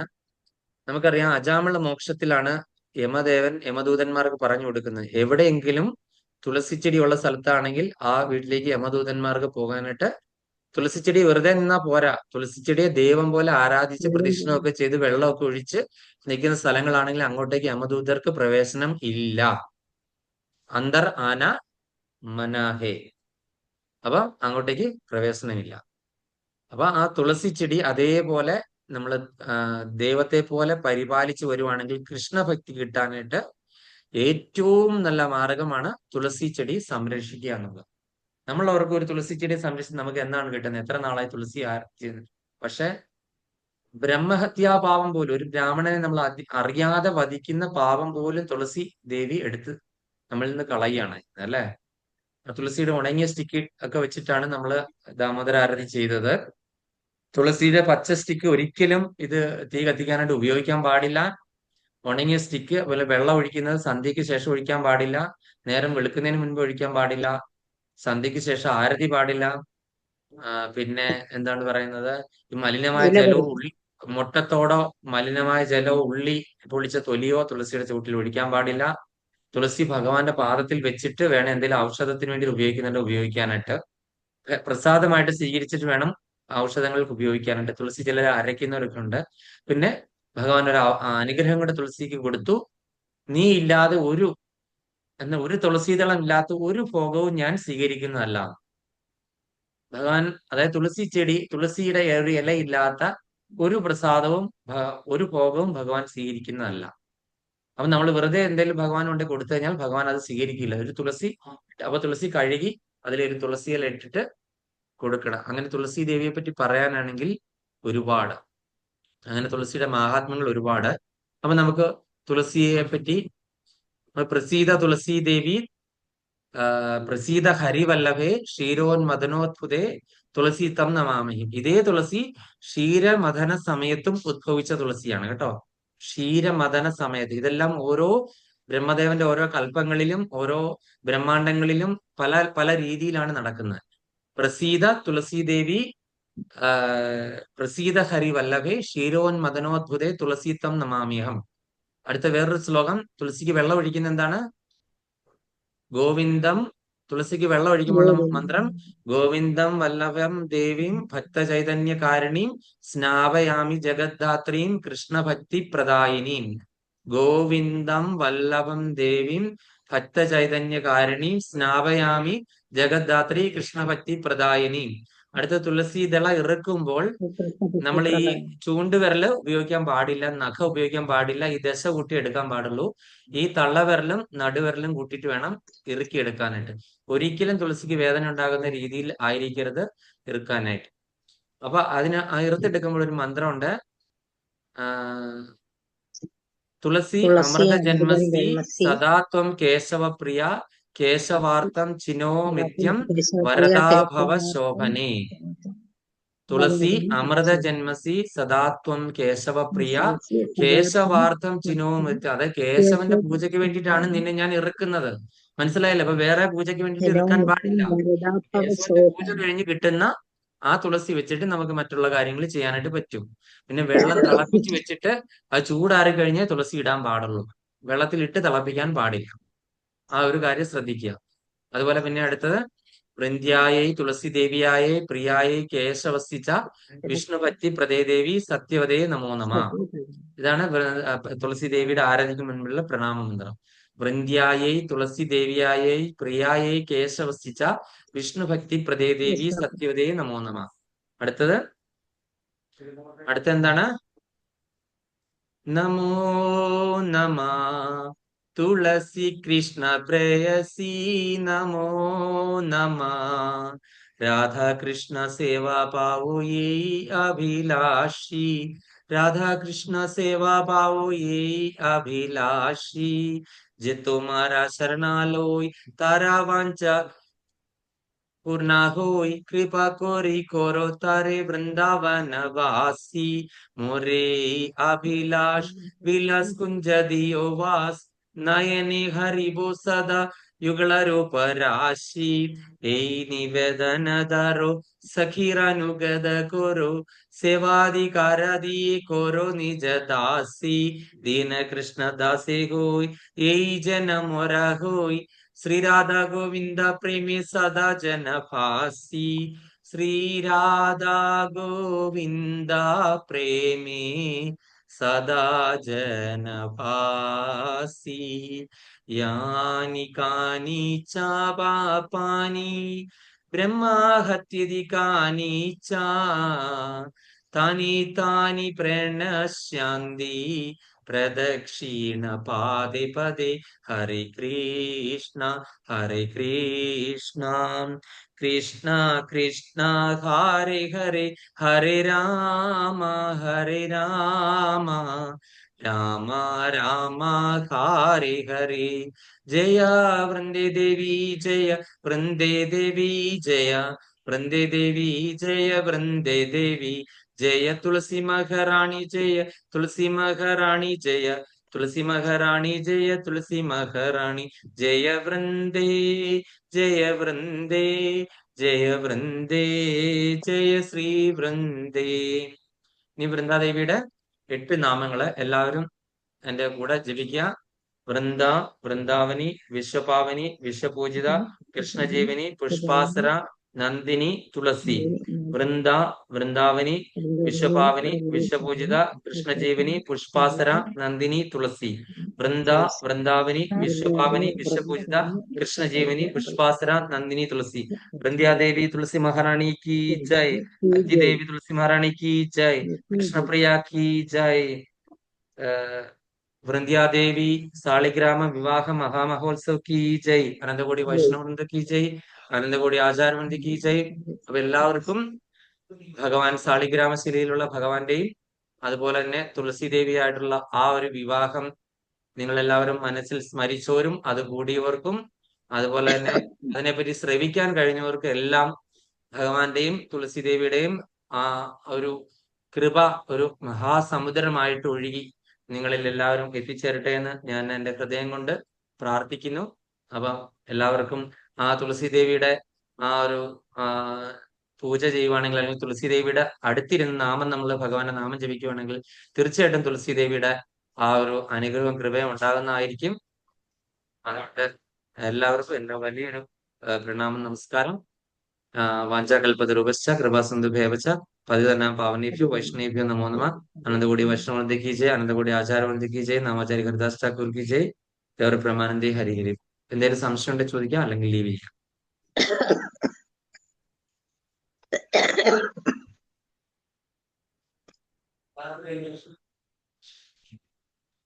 ഹരേ കൃഷ്ണ പ്രഭു, പ്രണാം പ്രഭു. ഞാൻ ലീവ് ചെയ്യാം. ഹരേ കൃഷ്ണ മാതാജി. സമയം കുറച്ച് കടന്നുപോയി. അതിപ്പം ഇങ്ങനെയുള്ള ഒരു അവസരം ആയതുകൊണ്ട് ക്ഷമിക്കുക എല്ലാവരും. കേൾക്കാൻ പറ്റിയതിൽ വളരെ സന്തോഷം പ്രഭു. അതെ, കേൾക്കാൻ പറ്റുക എന്ന് പറയുന്നതിന് മഹാഭാഗ്യങ്ങളിൽ ഒന്നാണ്. ഇതിലൂടെ